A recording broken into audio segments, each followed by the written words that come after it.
ကောဇာတက္ကရီ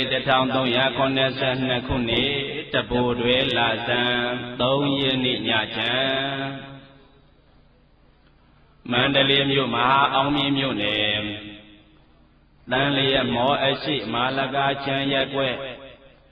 မင်္ဂလာတရအနီလာပြီဘုံစွမ်းလောင်အသင်ကြီးဒုတိယအကျဉ်းမြောက်ဆင်ရင်ကျင်းပါကြသည့်ဓမ္မသဘင်၌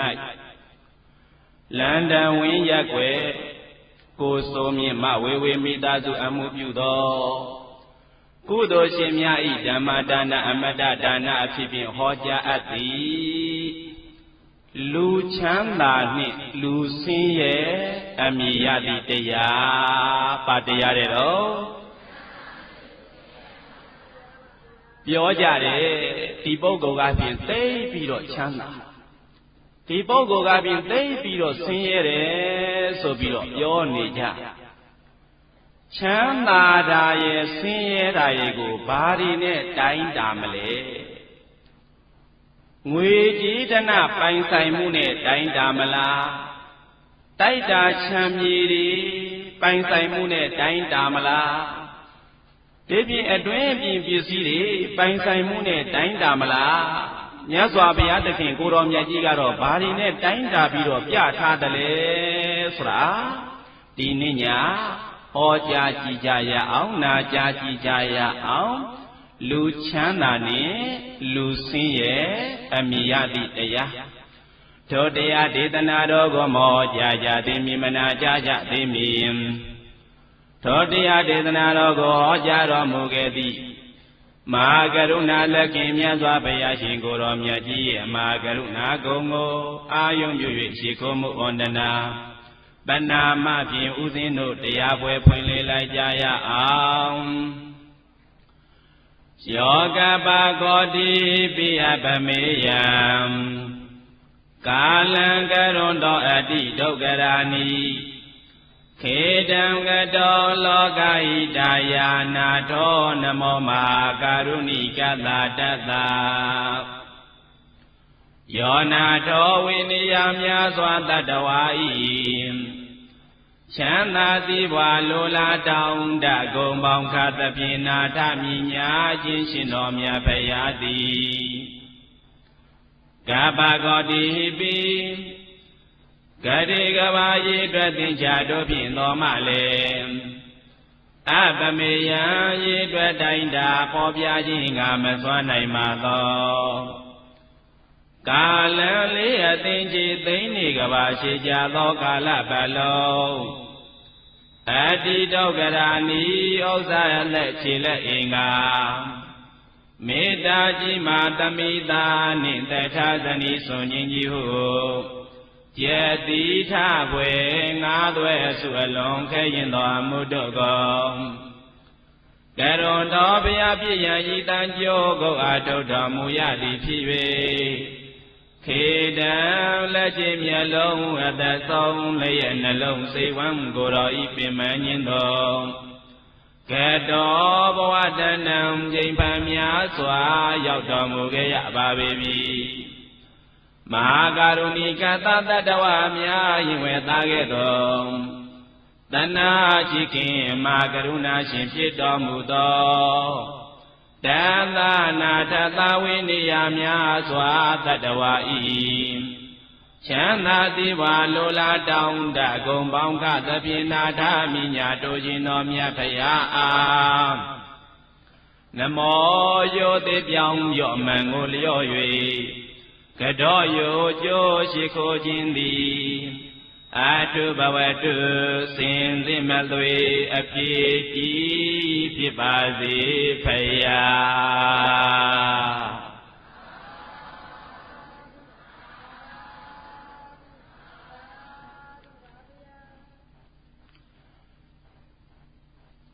လူချမ်းသာနဲ့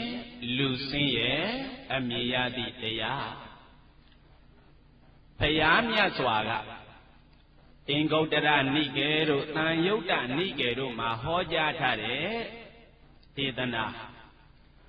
ယတသတ္တတတဂတိအာသလာသုပ္ပဋိဋ္ဌိတာ တိလင်္စယတကလျာဏအရိယကန္တံပတံတိတံတံခေပတတောယတတိဥစုဗုဒ္ဓင်္စဒတနံအာတလိတောတိတံအာဟုအမောကံတတစီဝိတံယတအကျဉ်ပုဂ္ဂိုလ်မှာတထာဂတိမြတ်စွာဘုရားသခင်အပေါ်၌အာသလာလှူရှားရိမ့်ရိုင်းခြင်းမရှိသောသောပတိတိတာကောင်းစွာတည်တံသောတတ္တာယုံကြည်မှုတရားတရားသည်အထည်ရှိပါပေ၏ယတအကျဉ်ပုဂ္ဂိုလ်မှာကလျာဏံကောင်းသောရိယာကန္နာရိယာပုဂ္ဂိုလ်တို့သည်နိတ္တသောသီလင်္စာကိုခြင်းသီလလည်းပဲအတ္တိရှိပါပေ၏ယတာခြင်းပုဂ္ဂိုလ်မှာသံဃေသံဃာတော်အပေါင်း၌ပတာတော်ကြည်ညိုခြင်းပလာဒတရားသည်အတ္တိရှိပါပေ၏ယတာခြင်းပုဂ္ဂိုလ်မှာဥစုဗုဒ္ဓံဖြောင်းပါသည်ဖြစ်၍ဖြစ်သောဒတနံစဉာဏ်အမြင်သည်လည်းပဲအတ္တိရှိပါပေ၏တန်တော်ပုဂ္ဂိုလ်အမျိုးအစားကိုအတလိတော်ဒီမစင်းရဲသောပုဂ္ဂိုလ်ဟူ၍အာဟုဆိုရကုန်၏တတတော်ပုဂ္ဂိုလ်မျိုးဤဇီဝိတံတရှင်ရခြင်းသည်အာမောခံချီနီအလကမဟုတ်ပါပေဣတိဤသောလည်းယင်ဘဂဝါဘုံကြောင့်ပါသခင်ဘုရားရှင်ကိုယ်တော်မြတ်ကြီးကအဝေါစာကောင်းစွာမသွေဟောကြားတော်မူခဲ့ပါပေတည်း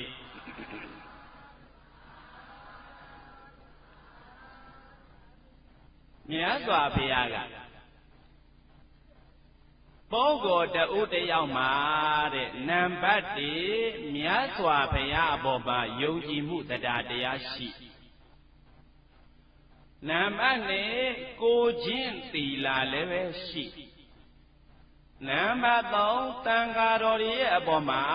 ကြီးညိုမှုတရားလည်းပဲရှိတယ်နံပါတ်4ဖြောင့်မတ်တဲ့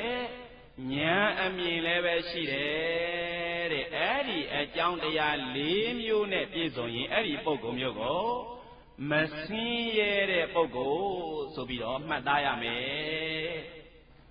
အဲ့ဒီလိုပုဂ္ဂိုလ်မျိုးကိုမဆင်းရဲတဲ့ပုဂ္ဂိုလ်ဆိုပြီးတော့ဘုရားသာသောသူတော်ကောင်းတွေကဟောပြောကြပါတယ်ထိုပုဂ္ဂိုလ်အသက်ရှင်ရတာဟာဆိုလို့ရှိရင်အသက်ရှင်ရကြိုးနတ်တယ်တဲ့အလကားအသက်ကြီးလာတာမဟုတ်ပါဘူးတဲ့မြတ်စွာဘုရားကဟော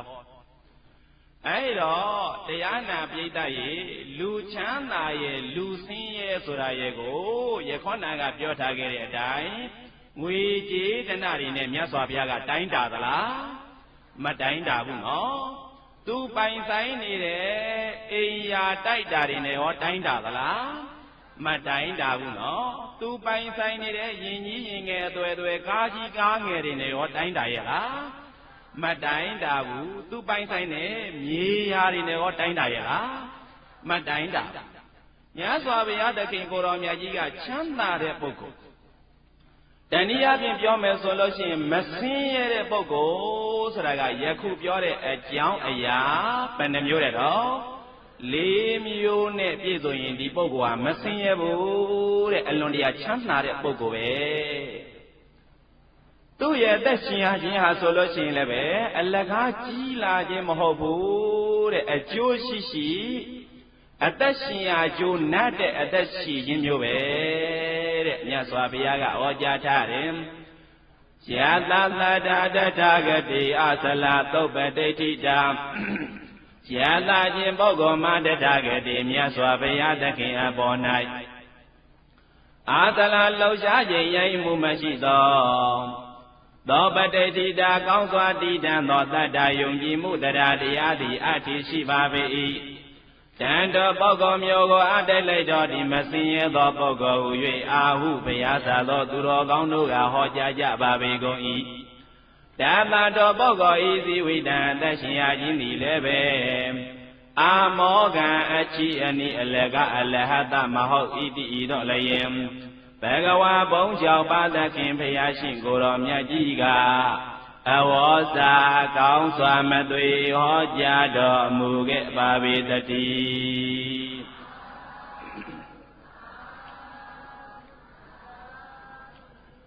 ယ ချမ်းသာတဲ့ပုဂ္ဂိုလ်ဖြစ်ဖို့ဆိုတာက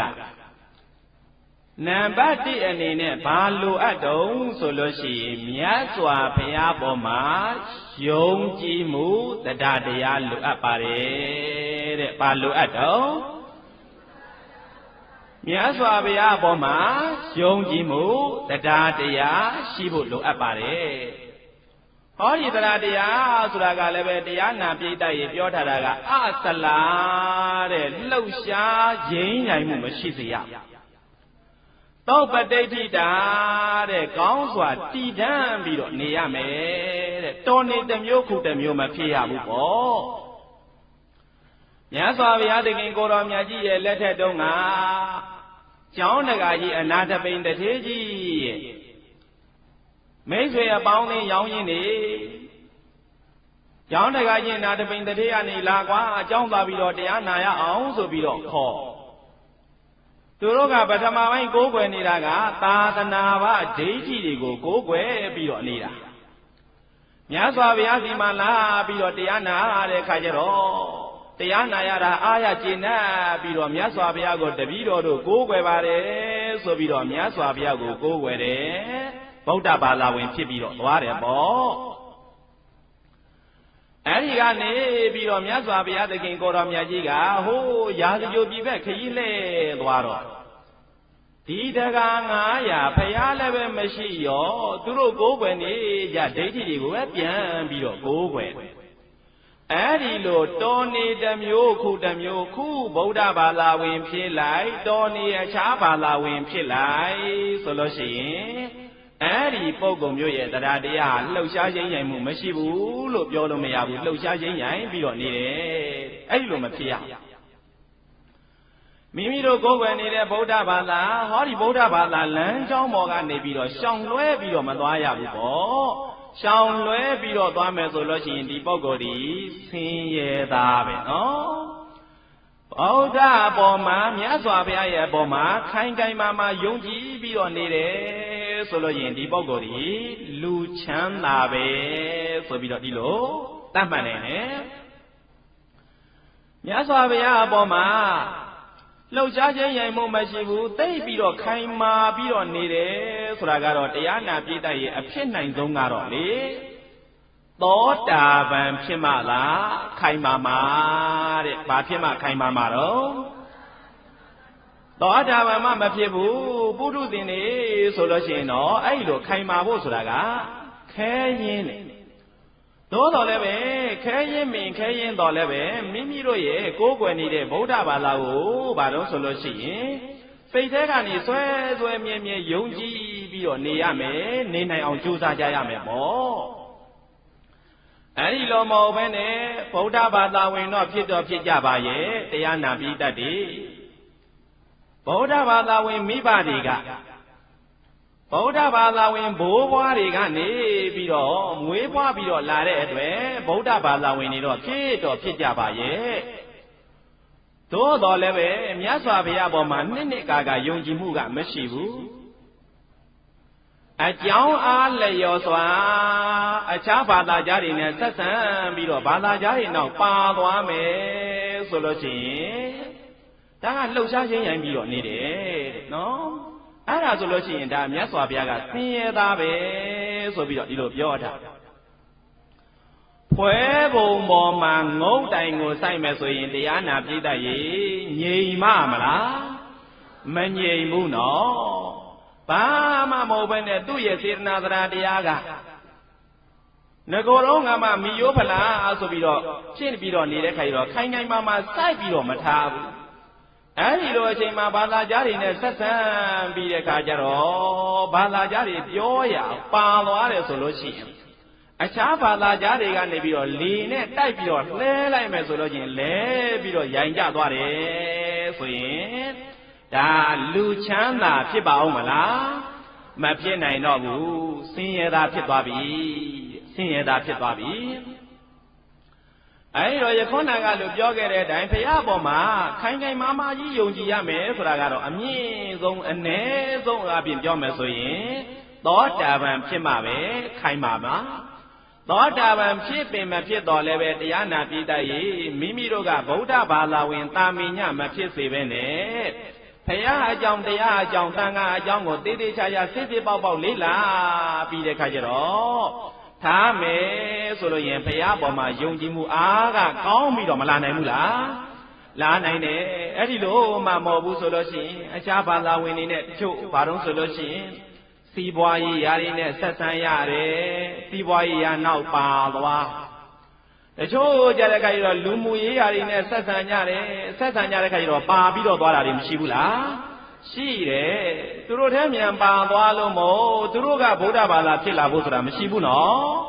ကိုကလားအရှုံးပေးရတာကြီးပဲဒီလိုပဲဖြစ်ပြီးတော့နေကြ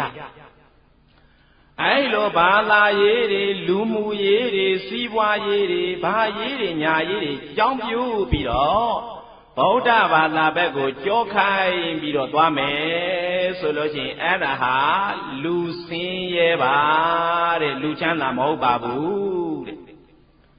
ဒါကြောင့်မို့တရားနာပိဋကများကိုယ့်ဘောက်ကိုမေးပြီးတော့ကြည်ငါတို့က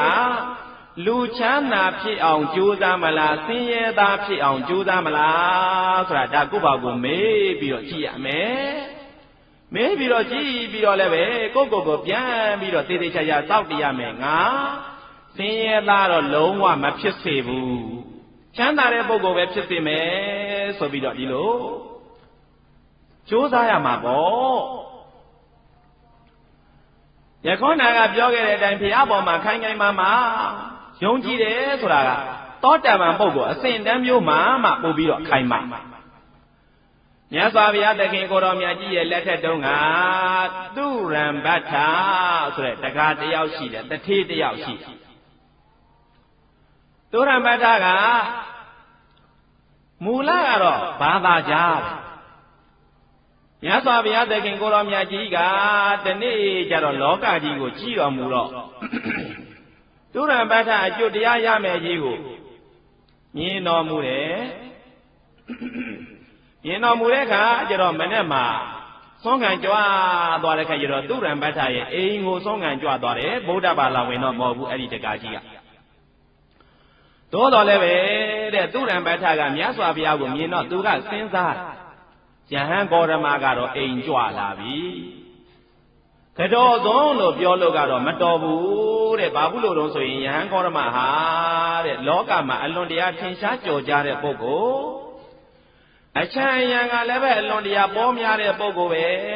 ကတော်ဆုံးလို့ဆိုတာကတော့မတော်ဘူးဆိုပြီးတော့နော်အသာ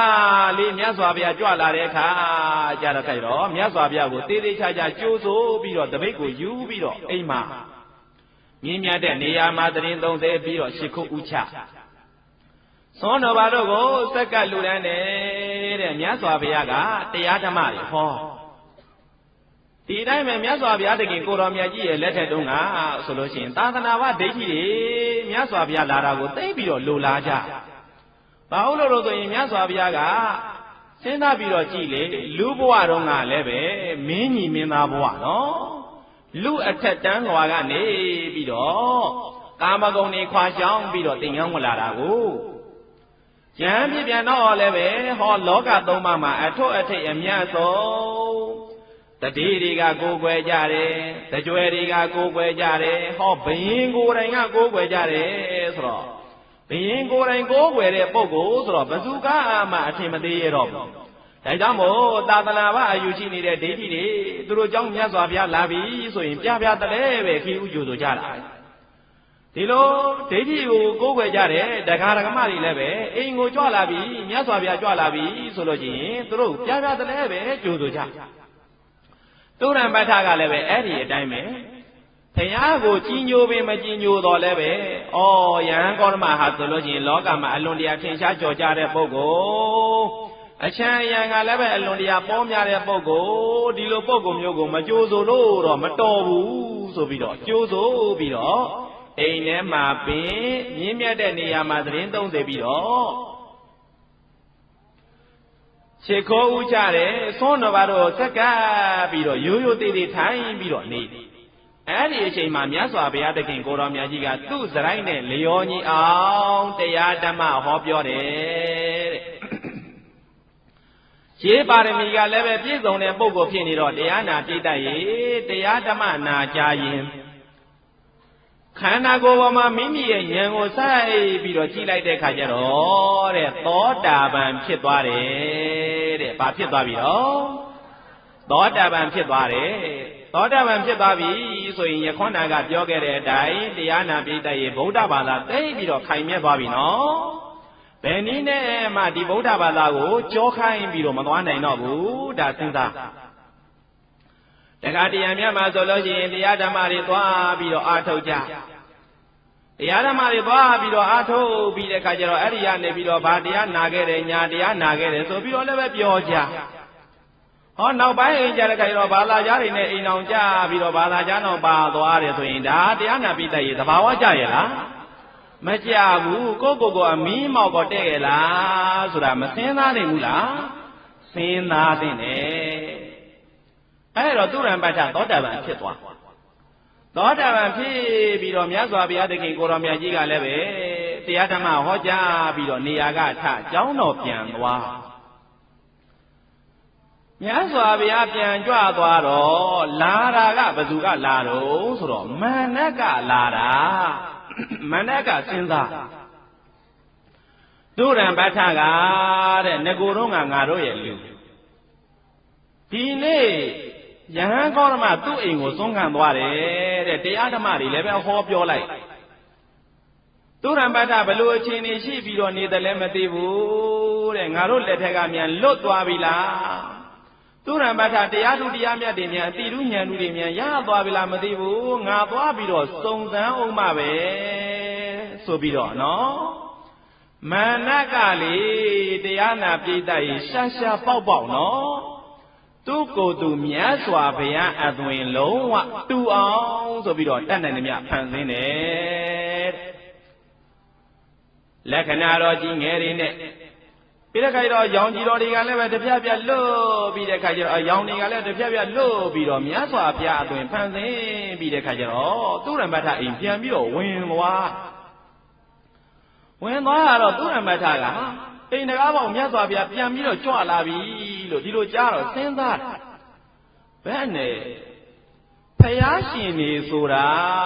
Đà miêu nào chóng phiền bì đỏ là Tà bó miêu mà xí bà bù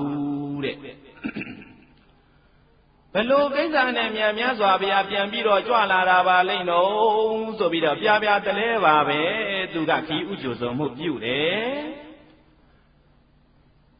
Khí ú chô sô mù biu đỏ miá xòa bè Bà cái xa nè phiền bì đỏ chua là ra bà rông Sô đỏ mà nà gà Tu ràn bà thà Yà khoan nà gà mà ngà mì ngô tìa hò kè rà quả Khán nà ngà bà á lô ngà Nấy xa đề jì bè Đô khá đề jì bè Nát đà đề jì bè Sô bì đỏ hò chá kè rè Ê rà nè nè má dòa lô ngà pián là rà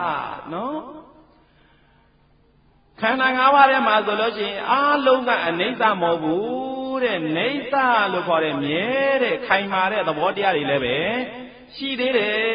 Ê tìa má dòa lô ngà là bì đỏ piên nà Sô bì đỏ Mà nè gà biò lại Ê đi đỏ tu ràn bà thà gà xin ra rè Khó đi zà gà hà sô lô xin Anh lôn tìa Hồn lê rè zà gà bè Ta mì nhá bồ cổ đi mà đi lô zà gà sô là lông Mà thuật tên nè zà gà Bè nè miá xòa bè tìa hò gà rà má yà mè lô bò Ngà chá bù rè Mà nà sô rà gà miá xòa bè yè sàn nhìn bè đè Âm yè đàn cô lô căn lè lô bì đỏ nì rà rè Dì lù mà nà miá phít bì đỏ nì yọ mà là Sô bì đỏ Xin ra bì đỏ Khả miá mà nà là Sô bì đỏ mê lại Khả miá mà nà mò hộc là Sô bì đỏ đi lô lè bè mê lại yọ Khoan nà lô tết xà lê bà gồ thô tuyên bì đỏ tì đè Bốc gồ tì yào gà mê lại đè Dì yà mê mà nà gong Bà xây nè thu khăn yà dì lô khăn yà đè Làn phiền bì đè khai đó Mà hốc bà bù sô bì đỏ mà nhà này nó bù Hốc bà đè Cho nó mà nà bà Bà cái xa nè phiền bì đỏ là yà đâu Sô đó Tên yè tà đà đìa khai miế là mà khai miế là ngà sông thánh nhìn lô Sô bì đỏ đi lô Biò bia Ê đó Tu ràn bà thà gà Tin lô mà nà miêu tê yà mà biò nè Tè thong mà biò nè Tè tong mà biò nè ဘလောက်များငါရဲ့စေတနာတရားကိုဘာလို့ဆိုရင်ပြည့်စည်အောင်ဆိုပြီးတော့မလုံးနိုင်ပါဘူးငါအိမ်မနေနဲ့ဆိုပြီးတော့မန္တကိုမောင်းထုတ်တယ်နော်အဲ့လိုမောင်းထုတ်တဲ့ခိုင်တော့မန္တလည်းပဲပြေးရတယ်ပေါ့အဲ့တော့ပြောကျင်တာကတရားနာပိဋကရေဟောဒီတုဒ္ဒံပဋ္ဌရဲ့မြတ်စွာဘုရားပေါ်မှာယုံကြည်တဲ့တရားစဉ်းစားပြီးတော့ကြည်သံမာနတို့ဘာတို့ကနေပြီးတော့ဖျားယောင်းတာတောင်မှရင်းရံရဲ့လားမရင်းရံမှုနော်မိမိတို့ကဘုသူရှင်ဖြစ်ပြီးတော့နေတဲ့အတွက်အဲ့ဒီလိုသောတာပန်တော့မခိုင်ရဲတောင်မှတော်နေတစ်မျိုးခုတစ်မျိုးဖြစ်တာကတော့ကောင်းမှာမလားမကောင်းဘူးဘာသာတရားတွေထဲမှာမိမိတို့ရဲ့ဗုဒ္ဓဘာသာတရားဟာဆိုလို့ရှိရင်အလွန်တရာမုံမြတ်တဲ့သဘောတရားဆိုပြီးတော့ဒီလိုကောင်းကောင်းကြီးသိဖို့လိုအပ်တယ်အဲဒီလိုသိပြီဆိုလို့ရှိရင်မြင်းတဲ့နေရာမှာနေရတဲ့ပုဂ္ဂိုလ်ကနှိမ့်တဲ့နေရာခုံဆင်းချခြင်းနဲ့ဆိုရင်ဒါသဘာဝမကြတော့ဘူးပေါ့နော်အဲဒီတော့သုရံပဋ္ဌရဲ့စေတနာတရားအလွန်တရာခိုင်မာနောက်ကျောင်းတကာကြီးအနာတပိန်သူ့လည်းပဲအံ့ဩစရာကျောင်းတကာကြီးအနာတပိန်ဆိုတာကမြတ်စွာဘုရားကိုအသေးဆွဲကြည်ညိုတာနော်အသေးဆွဲကြည်ညိုယုံနေမကဘူးသူကဘာလို့ဆိုလို့ရှိရင်တန်ရောတင်တောင်ပါလိုက်သေးတယ်လို့ဒီလိုယူဆရတယ်မြတ်စွာဘုရားသခင်အတွက်ဇေရွန်ကျောင်းတော်ကြီးဆောက်တာ18ခရီးကုန်ကျောင်းသားဖို့ဆိုပြီးတော့မြေဝယ်တော့ကလည်းပဲ18ခရီးကုန်ခဲ့ကျောင်းလွတ်ပူဇော်ဝဲကျောင်းရည်သက်ချဝဲကြီးကျင်းပတာကလည်းပဲ18ခရီးကုန်ခဲ့တယ်စုစုပေါင်း18ခရီး3လီဆိုတော့54ခရီးကုန်ကြခဲ့နောက်ပိုင်းကျတော့ကျောင်းတကာကြီးနော်နေတိုင်းတန်ဃာတော်ရှင်သူမြတ်တွေလည်းပဲလှူတာပဲအိမ်ကြွလာတဲ့တန်ဃာတွေကလည်းနဲတာမဟုတ်ဘူးကျောင်းသွားပြီဆိုလို့ရှိရင်လည်းပဲအလှတရားတန်းနေရာမပါဘဲနဲ့ဘယ်တော့မှမသွားဘူးဆိုတော့လေကျောင်းတကာကြီးအနာတပိန်စီးပွားရေးတွေကလည်းပဲစ조사ပြီးတော့မလုံနိုင်တော့ဘူးခမာရဲ့နော်စီးပွားရေးတွေကြာပြီးတော့အကုန်တာသူတရားနေပြီးတဲ့အခါကျတော့အကျွေးယူထားကြတယ်ကုန်တယ်တွေကလည်းပဲတဲ့အကျွေးပြန်ပြီးတော့မပေးကြဘူးတဲ့ဘလောက်တုံးဆိုလို့ရှိရင်ဟော18ခရီလောက်ရှိတယ်တခါရေးရဲ့အကြောင်းရဲ့သုံးဖို့ဆိုပြီးတကယ်တော့အာသီရဝတီမြေကမ်းပေးမှာတဲ့တွင်းတူးပြီးတော့မြုပ်ထားတာတွေကလည်းပဲကမ်းမပြိုတော့ပါသွားတယ်တဲ့ရည်ထဲပါသွားတယ်နော်စီးပွားရေးတွေအကုန်လုံးကျသွားတယ်ကုသိုလ်လုပ်နေတဲ့ပုဂ္ဂိုလ်တွေလည်းပဲတရားနာပြည့်တတ်ရေးဒီလိုလည်းပဲရှိတတ်သေးတယ်ဆိုတာသဘောပေါက်ရမယ်နော်ငါတို့ကုသိုလ်ကောင်းမှုတွေလုပ်နေပါရဲ့တန်းနဲ့ဒီလိုဖြစ်ရသလားဆိုပြီးတော့မအောင်မင်းနဲ့ဘဝတန်တရားကလုံးခဲ့တဲ့အကုသိုလ်မကောင်းမှုတွေမိမိတို့ရဲ့တဏ္ဍာမှာမရှိနိုင်ဘူးလားရှိနိုင်တယ်အဲ့ဒါလေးတွေကဝင်ပြီးတော့အကျိုးပေးပြီဆိုလို့ရှိရင်ဒီလိုပဲဖြစ်တတ်တယ်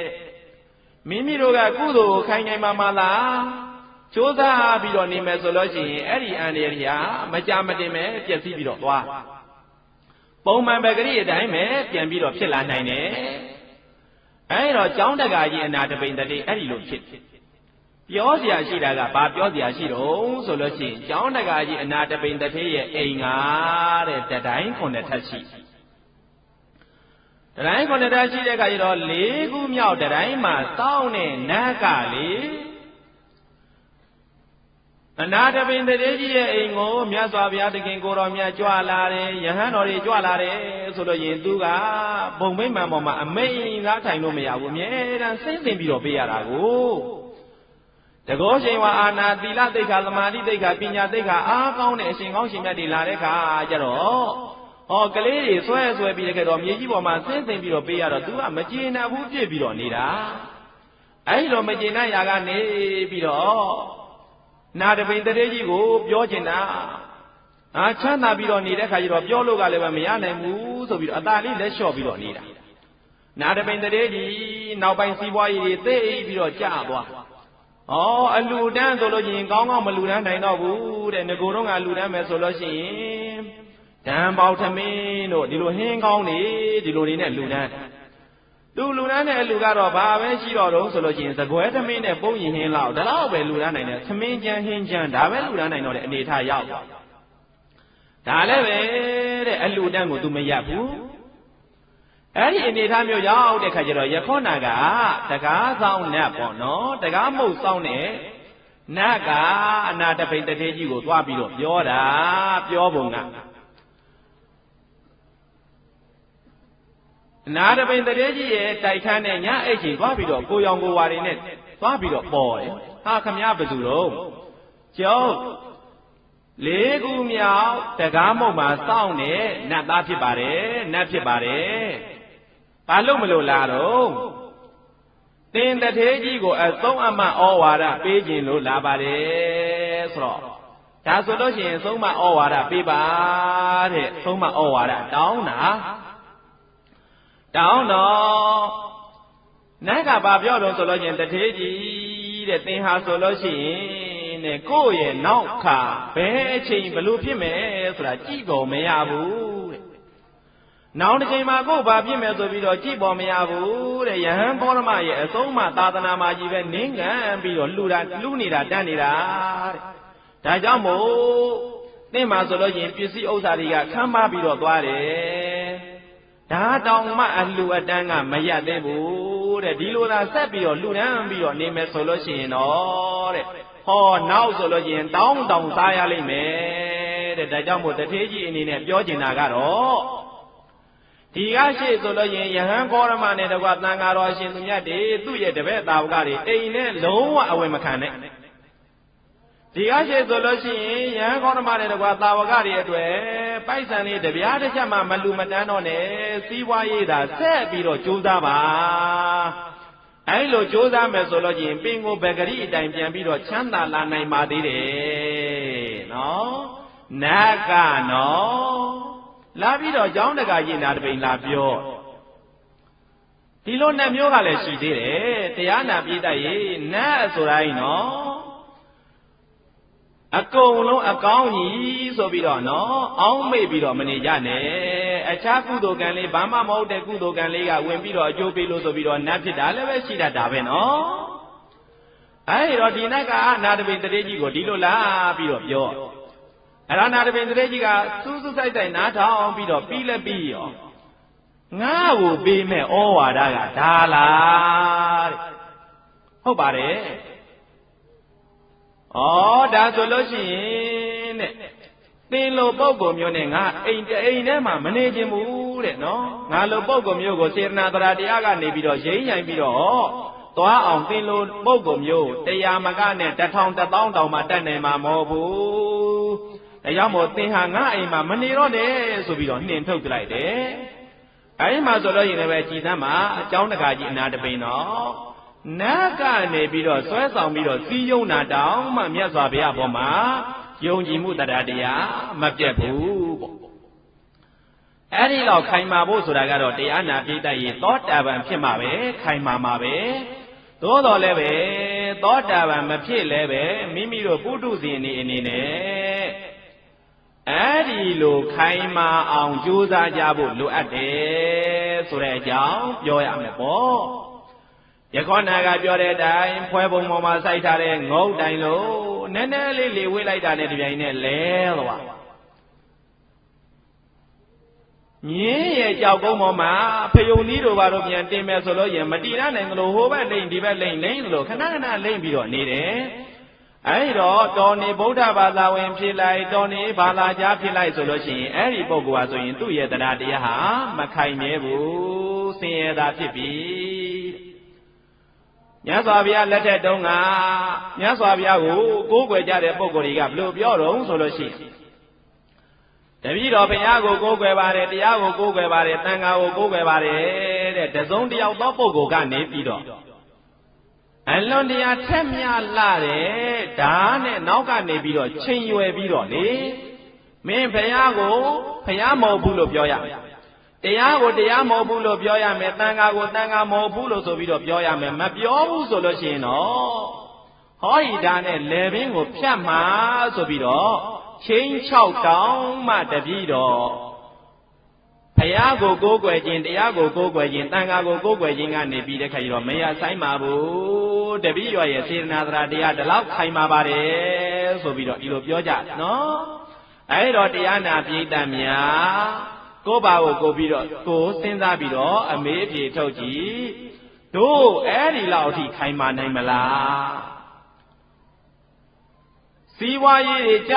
သွားပြီဆိုလို့ရှိရင်တို့ဗုဒ္ဓဘာသာမှဗုဒ္ဓဘာသာပဲဖယားမှာဖယားစစ်ဖယားမှန်ပဲဆိုပြီးတော့ခိုင်မာနိုင်မလားကိုမှသားတရားလောက်တရားမရှိတော့ဘူးအခြားဘာသာကြားတွေကနေပြီးတော့တို့ဘာသာတွေကိုဝင်အဲ့တော့တို့ကဘလို့ထောက်ပံ့မယ်ဆိုလို့ရှိရင်တို့ဘလို့ဆုံးဖြတ်ကြမလဲဆိုတာအဲ့ဒါကိုမေးကုန်မေးပြီးတော့အဖြေထုတ်ပြီးတော့ကြည်ကြအဲ့ဒီကနေပြီးတော့ဗုဒ္ဓဘာသာမှာမခိုင်မာသေးဘူးဆိုလို့ရှိရင်တို့ဟာချမ်းသာတဲ့ပုဂ္ဂိုလ်လားဆင်းရဲတဲ့ပုဂ္ဂိုလ်လားဆိုရင်ဆင်းရဲတဲ့ပုဂ္ဂိုလ်လို့ဒီလိုပြောရမှာအဲ့လိုမဟုတ်ဘဲနဲ့ဘုရားပေါ်မှာဟာငါကျင်သလိုငါစမ်းပါစေစားတရားမရှိလို့မြဲ့စားခြင်းစားနေရပါစေဘာသာကြားထဲမှာလုံးဝမပါဘူးဒီလိုခိုင်ပါမယ်ဆိုလို့ရှိနော်အဲ့တော့ဘာသာကြားတွေနဲ့အိမ်အောင်ကြကြတာတွေရှိတယ်အဲ့လိုအိမ်အောင်ကြရင်ကြပါစေဘာသာကြားတဲ့လုံးဝကိုမပါစေရဘူးဆိုတော့ကြိုတင်နေတော့တားရလိမ့်မယ်ထင်တယ်နော်ဟိုးရှေ့တိုးမရနောက်ဆုံးမရကြမှာတော့ပြန်ပြီးတဲ့ခဲ့တော့ဗုဒ္ဓဘာသာကိုယ်ွယ်ခြင်းလို့ဆိုတာတော့မလွယ်တော့ဘူးနော်အနာတပိန်တရေကြီးရဲ့သမီးမဟာသုဘဒ္ဓတို့သုလသုဘဒ္ဓတို့ဝိတာခာတို့ဆိုလို့ရှိရင်တကယ်ဆိုရင်ဘာသာကြားတွေနဲ့အိမ်အောင်ကြကြတာပဲသို့တော်လည်းပဲဖယားကိုပြစ်ပယ်ပြီးတော့မသွားကြဘူးတဲ့ဘာလို့လို့ဆိုရင်သူတို့ရဲ့ဉာဏ်တွေကတကယ်ကိုနှစ်ကာသိပြီးတော့နေကြတာကိုနော်အဲ့တော့စီးပွားရေးနဲ့ပတ်သက်ပြီးတဲ့ခိုက်တော့ဒီဘာသာကိုစွန့်ပယ်ပြီးတော့သွားမလားလူမှုရေးတွေနဲ့ပတ်သက်ပြီးတော့ဒီဘာသာကိုစွန့်ပယ်ပြီးတော့သွားမလားတို့ဘလို့အနေထားရှိသလဲဆိုပြီးတော့ကိုယ့်ဘာကိုစဉ်းစားပြီးတော့အဖြေထုတ်ပြီးတော့ကြည့်ကြမြတ်စွာဘုရားကတော့ဒီမှာဟောထားတာကတော့ပုဂ္ဂိုလ်တဦးတယောက်မှာတဲ့မြတ်စွာဘုရားရဲ့အပေါ်မှာလှုပ်ရှားမှုမရှိတဲ့ရင်းရိုင်မှုမရှိတဲ့အလွန်တရာခိုင်မာတဲ့တရားတရားရှိနေပြီဆိုရင်ဒါဟာချမ်းသာတဲ့ပုဂ္ဂိုလ်အဲ့ဒီလိုမဟုတ်ဘဲနဲ့ပုတ်တင်ညိုလိုအယောင်အမျိုးမျိုးပြောင်းပြီးတော့တော်ကြတစ်မျိုးခုတစ်မျိုးလိုဖြစ်ပြီးတော့နေတယ်ဆိုလို့ချင်းအဲ့ဒါဆင်းရဲတဲ့ပုဂ္ဂိုလ်ဆိုပြီးတော့ဟောထားတယ်ပေါ့ယတတတ္တာတထာဂတိအာသလသောပတိဋ္ဌိတံယတာခြင်းပုဂ္ဂိုလ်မှာတထာဂတိမြတ်စွာဘုရားရဲ့အပေါ်၌အာသလလှုပ်ရှားရင်ရိုင်မှုမရှိသောသောပတိဋ္ဌိတာကောင်းစွာတည်တံသောတတ္တယုံကြည်မှုတရားတရားသည်အတ္တိရှိပါပေ၏တန်တော်ပုဂ္ဂိုလ်မျိုးကိုအတလိတော်ဒီမဆင်းရဲသောပုဂ္ဂိုလ်ဟူ၍အာဟုဘုရားသာသောသူတော်ကောင်းကြီးများကဟောကြားတော်အမူကြလေကုန်၏တဏ္ဍတော်ပုဂ္ဂိုလ်ဤဇီဝိတံအသက်ရှင်ရခြင်းသည်လည်းပဲအာမောကံအချိယနိမဟုတ်ပါပေဣတိဤတော့လည်းယင်ဘဂဝါဘုံကြောင့်ပါသခင်ဘုရားရှင်ကိုယ်တော်မြတ်ကြီးသည်အဝေါစာကောင်းစွာမသွေဟောကြားတော်မူခဲ့ပါပေတည်း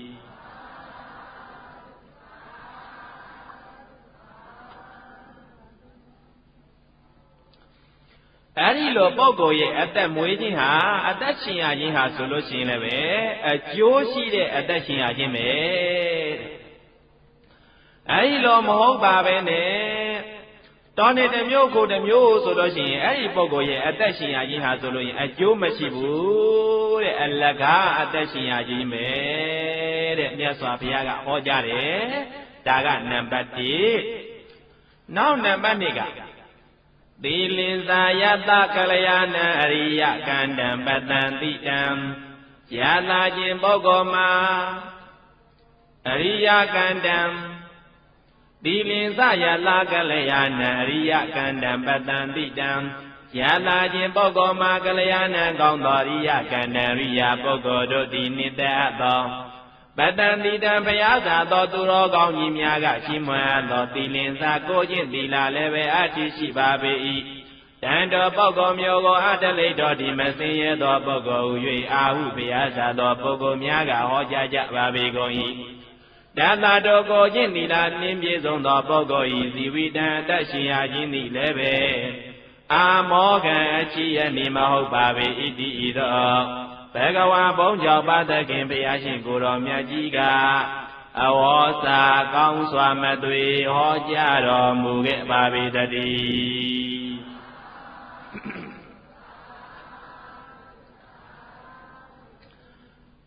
လူချမ်းသာရဲ့လူဆင်းရဲရဲ့ခွဲခြားခြင်းနဲ့ဆိုရင်ဒုတိယအကြောင်းအရာကကိုချင်းသီလရှိမရှိနဲ့ခွဲခြားရမယ်တဲ့ကိုချင်းသီလရှိတယ်ဆိုရင်တရားနာပြည့်တတ်ရဲ့အဲ့ဒီပုဂ္ဂိုလ်ဒီလူချမ်းသာလားလူဆင်းရဲလား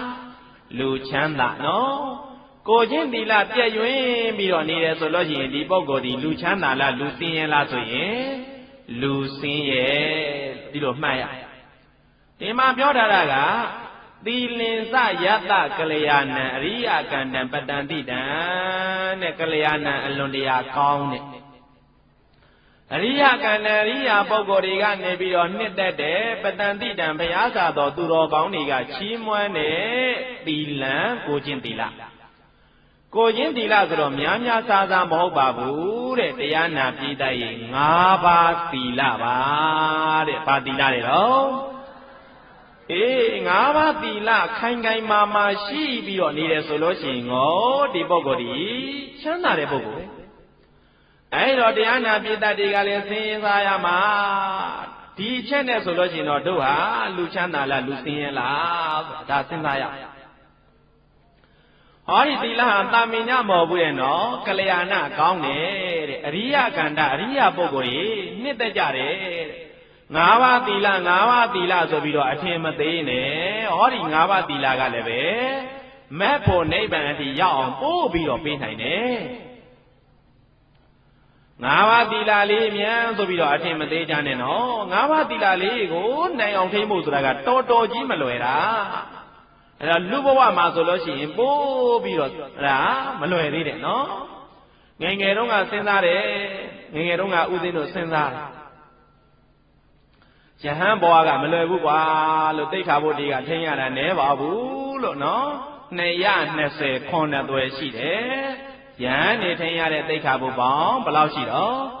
220ခွန်နဲ့သွယ်ရှိတယ်ဒါအချင်းအားဖြင့်220ခွန်နဲ့သွယ်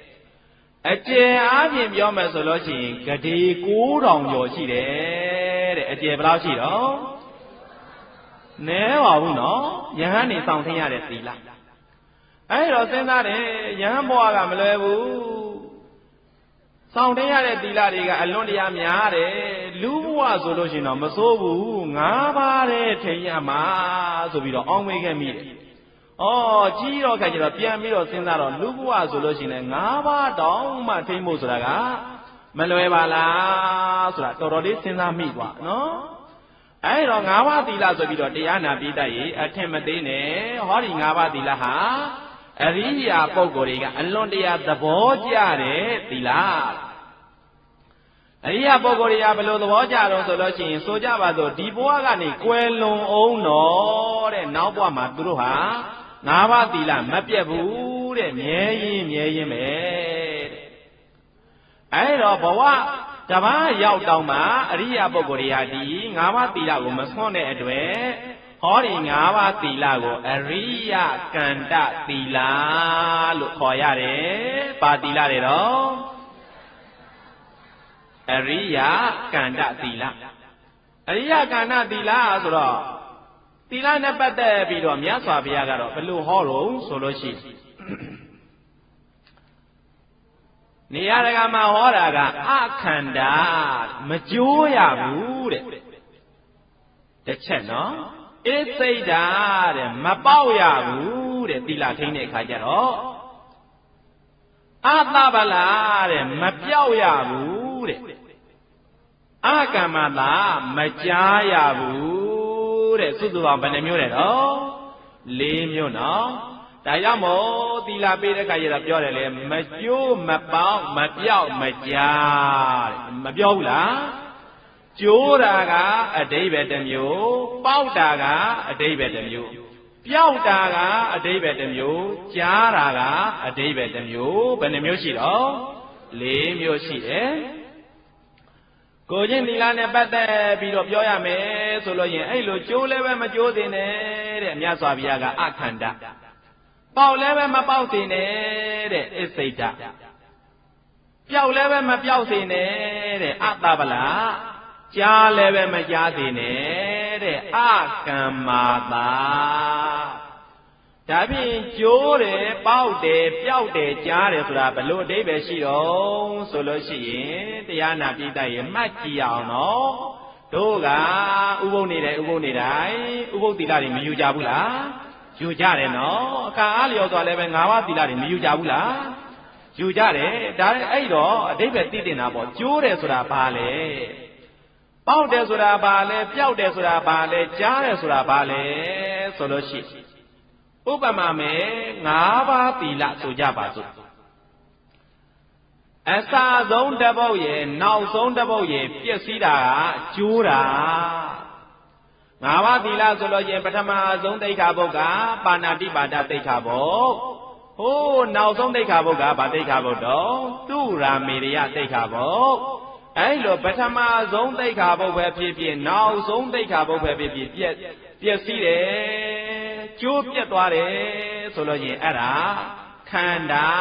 တဲ့ကျိုးပြတ်တယ်လို့ဒီလိုခေါ်ရတယ်နော်ပေါက်တယ်ဆိုတာကကြတော့တရားနာပိဋကရဲ့အလဲတဲ့သိက္ခာပုဒ်ပြည့်စည်တာကိုပေါက်တယ်လို့ခေါ်ရတယ်အိုးတို့ဘာလို့ပေါက်တယ်ဆိုရင်အလဲကပေါက်တာဟုတ်တယ်မဟုတ်လားပစိုးတို့ဘာလို့မှဆိုရင်မီးလောင်ပေါက်သွားတယ်ဆိုရင်အလဲပိုင်းပေါက်တာကိုခေါ်တာဒါကြောင့်မို့အလဲတဲ့သိက္ခာပုဒ်ပြည့်စည်တာကြတော့တရားနာပိဋကရဲ့အဲ့ဒါကြတော့ဘာလို့ပေါက်တာတဲ့၅ပါးသီလဆိုရင်အလဲတဲ့သိက္ခာပုဒ်ကဘာသိက္ခာပုဒ်ပါလဲကာမေတုမိစ္ဆာစာရသိက္ခာပုဒ်ဘာသိက္ခာပုဒ်တော့အဲ့ဒီလိုအလဲတဲ့သိက္ခာပုဒ်ပြည့်စည်တာကြတော့ပေါက်တာပျောက်တာဆိုတာကြတော့ဘယ်လိုဟာတော့ဆိုလို့ရှိရင်နှစ်ပုတ်သုံးပုတ်လောက်ဇက်တိုက်ပြည့်စည်တာကြတော့ပျောက်တာတဲ့နွားတို့ဘာလို့မှဆိုလို့ရင်ကြောကနှစ်ပြောက်ကြီးလို့ဆိုတာနော်အဲ့တော့အပြောက်တွေအကွက်ကြီးတွေရှိပြီးတော့နေတယ်လို့တဲ့အဲ့ဒီလိုနှစ်ပုတ်သုံးပုတ်ဇက်တိုက်ပြည့်စည်တာကြတော့ပျောက်တာတဲ့နောက်ကြားတာဆိုတာရှိသေးတယ်ကြားတာကြတော့တပုတ်ကျော်ပြည့်စည်တာတဲ့ဥပမာပါဏာတိပါဒသိက္ခာပုဒ်ပြည့်စည်တယ်အာဒိဏဒါနသိက္ခာပုဒ်မပြည့်စည်ဘူးကာမေတုမိစ္ဆာဇာရသိက္ခာပုဒ်ပြည့်စည်တယ်မုဒ္ဒဝါဒသိက္ခာပုဒ်မပြည့်စည်ဘူးသူရမေရိယသိက္ခာပုဒ်ပြည့်စည်တယ်ဆိုပြီးတော့အဲဒီလိုတပုတ်ကျော်ပြည့်စည်တာကိုကြတော့ဘာလို့ကြားတာကျိုးတယ်ပေါက်တယ်ပျောက်တယ်ကြားတယ်အဓိပ္ပာယ်ဘယ်နှမျိုးရှိတော့၄မျိုးရှိတယ်တရားနာပိဋကများမှတ်မိကြပြီနော်၈ပါးသီလတို့နဲ့ပြောမယ်ဆိုရင်ပို့ပြီးတော့သိတာလွယ်မယ်ထမရဲ့နော်အစဆုံးပါဏာတိပါဒသိက္ခာပုဒ်ရဲ့နောက်ဆုံးဥစ္စာတေနမဟာတေနသိက္ခာပုဒ်ရဲ့ဒီသိက္ခာပုဒ်နှစ်ပုဒ်ပြည့်စည်တယ်ဆိုရင်ဒါကဘာတော့ခန္ဓာကျိုးတာနော်အဲ့လိုမဟုတ်ပါပဲနဲ့အလဲတဲ့ဖြစ်နေတဲ့သိက္ခာပုဒ်နှစ်ပုဒ်ဆိုရင်ဘာဖြစ်မလဲအလဲတဲ့သိက္ခာပုဒ်ဆိုရင်အလဲနှစ်ပုဒ်ဆိုရင်ရှေ့၃ပါးနောက်၃ပါးဖယ်လိုက်ပေါ့အလဲနှစ်ပုဒ်ပေါ့နော်အလဲနှစ်ပုဒ်ဆိုလို့ရှိရင်ဘာတွေပါလဲမုဒဝါဒရဲ့သူရမေရိယရဲ့ဟုတ်လားမုဒဝါဒရဲ့သူရမေရိယရဲ့အဲ့ဒီအလဲနှစ်ပုဒ်ပြည့်စည်တယ်ဆိုလို့ရှိရင်ဒါပါတော့ပေါက်တာ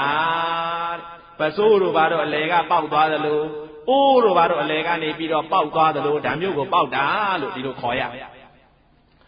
ပျောက်တာဆိုတာကြတော့ဘာလို့ဆိုရင်နှစ်ပုတ်သုံးပုတ်ဇက်တိုက်လောက်ပြည့်စည်တာပေါ့ဆိုကြပါစို့နံပါတ်1နံပါတ်2နံပါတ်3ပြည့်စည်တယ်နံပါတ်4နံပါတ်5ကြတော့ဘာလို့ဆိုလို့ရှိရင်လုံကြုံပြန်ရောနံပါတ်6နံပါတ်9နံပါတ်10ဒါကြတော့ပြည့်စည်ပြီးတော့သွားပြန်ရောအဲဒီလိုဇက်တိုက်နှစ်ပုတ်သုံးပုတ်ကွက်ကြားနဲ့နော်အဲဒီလိုပြည့်စည်တာကြတော့ပျောက်တာလို့ဒီလိုခေါ်တယ်တဲ့ပျောက်တယ်ဆိုတာကပစ္စည်းဥစ္စာပျောက်သွားတာမျိုးပျောက်တာမျိုးမဟုတ်ဘူးနော်နှစ်ပြောက်တို့နှစ်ကြားတို့အဲ့လိုပြောတယ်အပျောက်အကွက်ကိုပြောတာနော်ကွက်တိကွက်ကြားဖြည့်ပြီးတော့နေတာပျောက်တာနော်ကြားတာကြတဲ့ခိုင်တော့တပုတ်ကျော်ပါဏာတိပါဒသိက္ခာပုဒ်လုံကြုံတယ်အာဒိဏဒါနသိက္ခာပုဒ်မလုံကြုံဘူး အဗျမစီယတိတ်ကဘောလုံကြုံတယ်မူတာဝါဒကြတော့မလုံကြုံမြန်ဘူးဟောသူရမေယလုံကြုံတယ်ဝိကာလဘောဇနာမလုံကြုံမြန်ဘူးနောက်ကြတဲ့ကြတော့ဘာလို့ဆိုတော့ရှိရင်နိစ္စဂိတာဥတ္တရာနိစ္စဂိတာမာလာကဏ္ဍတိတ်ကဘောလုံကြုံတယ်ဥစ္စာတင်နာမာတင်နာမလုံကြုံဘူးအဲ့ဒီလိုတပုတ်ကျော်ပြည့်စည်တယ်ကြတော့ကြားတာတဲ့အဓိပ္ပာယ်ဘယ်နှမျိုးရှိတော့၄မျိုးရှိတယ်နော်အဲ့ဒီတော့တိတ်ကဘောက၅ပါးသီလကိုစောင့်သိမ့်ပြီဆိုရင်၅ပါးသလုံးအကုန်လုံးလုံခြုံ၈ပါးသီလစောင့်သိမ့်တယ်ဆိုရင်၈ပါးသလုံးအကုန်လုံးလုံခြုံတယ်ဆိုလို့ရှိရင်တော့အဲ့ဒါမကျိုးလည်းပဲမကျိုးတော့ဘူးမပေါက်လည်းပဲမပေါက်တော့ဘူးမပြောက်လည်းပဲမပြောက်တော့ဘူးမကြားလည်းပဲမကြားတော့ဘူးဆိုပြီးတော့အဲ့ဒီလိုပြောရတယ်ဒါကြောင့်မို့သီလပေးတဲ့အခါကျတော့အပ္ပမတိနတမ္ပါတိထာမမေ့မလျော့မပေါ့မဆာတော့တတိတရားနဲ့ကိစ္စဝိစ္စတွေကိုဆောင်ရွက်ကြပါဆိုပြီးတော့တိုက်တွန်းတာကျိုးလည်းပဲမကျိုးပါစေနဲ့ပေါက်လည်းပဲမပေါက်ပါစေနဲ့တဲ့ပျောက်လည်းပဲမပျောက်ပါစေနဲ့တဲ့ကြားလည်းပဲမကြားပါစေနဲ့သီလဆောင်သိမ့်မယ်ဆိုလို့ရင်ဒါသိသိညတယ်နော်နောက်အဲ့ဒီသီလနဲ့ပတ်သက်ပြီးတော့နောက်ဟောတာတွေကတော့နည်းနည်းတော့မြင့်သွားဘုဇိတ္တာတဲ့တဏှာရဲ့ကြီးကျွန်ဖြစ်ကလွန်မြောက်ရဟောဒီသီလကိုဆောင်သိမ့်တဲ့အတွက်ငါဘာဖြစ်ကျင်တယ်ညာဖြစ်ကျင်တယ်နတ်မင်းကြီးဖြစ်ကျင်တယ်ဒီလိုမဟုတ်ရဘူးတဲ့ကိုจิตသီလကောင်းပဲထိန်းတဲ့သဘောမျိုးအပရမတ္ထတဏမာနဒိဋ္ဌိတွေနဲ့မသုံးတတ်ရဘူးတဏဒိဋ္ဌိတွေနဲ့မသုံးတတ်ရဘူးသမာဓိတံဝတ္တနိကာတဲ့ကိုဘာတော့ဥပ္ပစရသမာဓိအပ္ပနာသမာဓိကိုလည်းပဲဖြစ်စေနိုင်တယ်တဲ့ဟောဒီသီလနော်အဲ့ဒီလိုသီလမျိုးနဲ့ပြည့်စုံနေပြီဆိုရင်တရားနာပြည့်တတ်ရဲ့အဲ့ဒီပုဂ္ဂိုလ်ဒီချမ်းသာတဲ့ပုဂ္ဂိုလ်ပဲကိုချင်းသီလမှမရှိဘူးဆိုလို့ရှိရင်အဲ့ဒီပုဂ္ဂိုလ်ဒီဆင်းရဲတဲ့ပုဂ္ဂိုလ်ပဲပိုက်ဆံနေဘလောက်ကြီးရှိနော်ရွှေဘုံကြီးပေါ်မှာဘလောက်ကြီးထိုင်နေနော်ခေါဏထတိုက်ကြီးပေါ်မှာအပေါ်ဆုံးကနေပြီးတော့တင်မလင်ခွေးပြီးတော့ထိုင်နေကိုချင်းသီလမရှိရင်တရားနာပြည့်တတ်ရဲ့အဲ့ဒီပုဂ္ဂိုလ်ဒီဘာပဲတော့ဆင်းရဲသားပဲလူဆင်းရဲပဲနော်ကိုချင်းသီလရှိပြီဆိုလို့ရှိရင်တော့တရားနာပြည့်တတ်ရဲ့တဲခုတ်လေးနဲ့နေခြင်းနေပါစေတောင်းပြီးတော့စားနေတဲ့ပုဂ္ဂိုလ်ကြီးဖြစ်ခြင်းဖြစ်ပါစေမြတ်စွာဘုရားရဲ့အမြင်နဲ့ကတော့အဲ့ဒီပုဂ္ဂိုလ်ဒီလူချမ်းသာလားလူဆင်းရဲလားဆိုရင်လူချမ်းသာတဲ့နော်ဒါကြောင့်မို့တို့တရားနာပြည့်တတ်ဒီကဒါကိုလည်းပဲကိုပြန်ပြီးတော့စဉ်းစားပြီးတော့ကြည့်ရမယ်တို့လူချမ်းသာလားလူဆင်းရဲလားဆင်းရဲပြီးတော့နေတယ်လို့ဒီလိုသိမယ်ဆိုလို့ရှိရင်လောကမှာဆင်းရဲတဲ့ပုဂ္ဂိုလ်ဟာဆိုလို့ရှိရင်ချမ်းသာအောင်ကြိုးစားရတယ်လို့ပဲဆင်းရဲတဲ့ဘဝမှာကျင့်တတ်ပြီးတော့မနေဘဲနဲ့ချမ်းသာအောင်ကြိုးစားရတယ်လို့ပဲကိုလည်းပဲချမ်းသာအောင်ကြိုးစားရမယ်ဆိုတာဒီလိုသိရမယ်နော်နောက်တစ်ခုတံခေပလာတော်ယတတိယတာခြင်းပုဂ္ဂိုလ်မှာတံခေတံဃာတော်အပေါ်၌ပလာတော်ကြည်ညိုမှုပလာဒတရားသည်အတ္တိရှိပါ၏တန်တော်ပုဂ္ဂိုလ်မျိုးကိုအတလိတော်ဒီမစင်ရသောပုဂ္ဂိုလ်ဟူ၍အာဟုဆိုကြလေကုန်၏တန်လာတော်ပုဂ္ဂိုလ်ဤသီဝိတံတရှင်ရာခြင်းသည်လည်းပဲအာမောကံချီအနိမဟုတ်ပါပေဣတိသောလျင်ဘဂဝါဘုံကြောင့်ပါလခင်ဘုရားရှင်ကိုယ်တော်မြတ်ကြီးကအဝေါစာကောင်းစွာမသွေဟောကြားတော်မူခဲ့ပါပေတည်း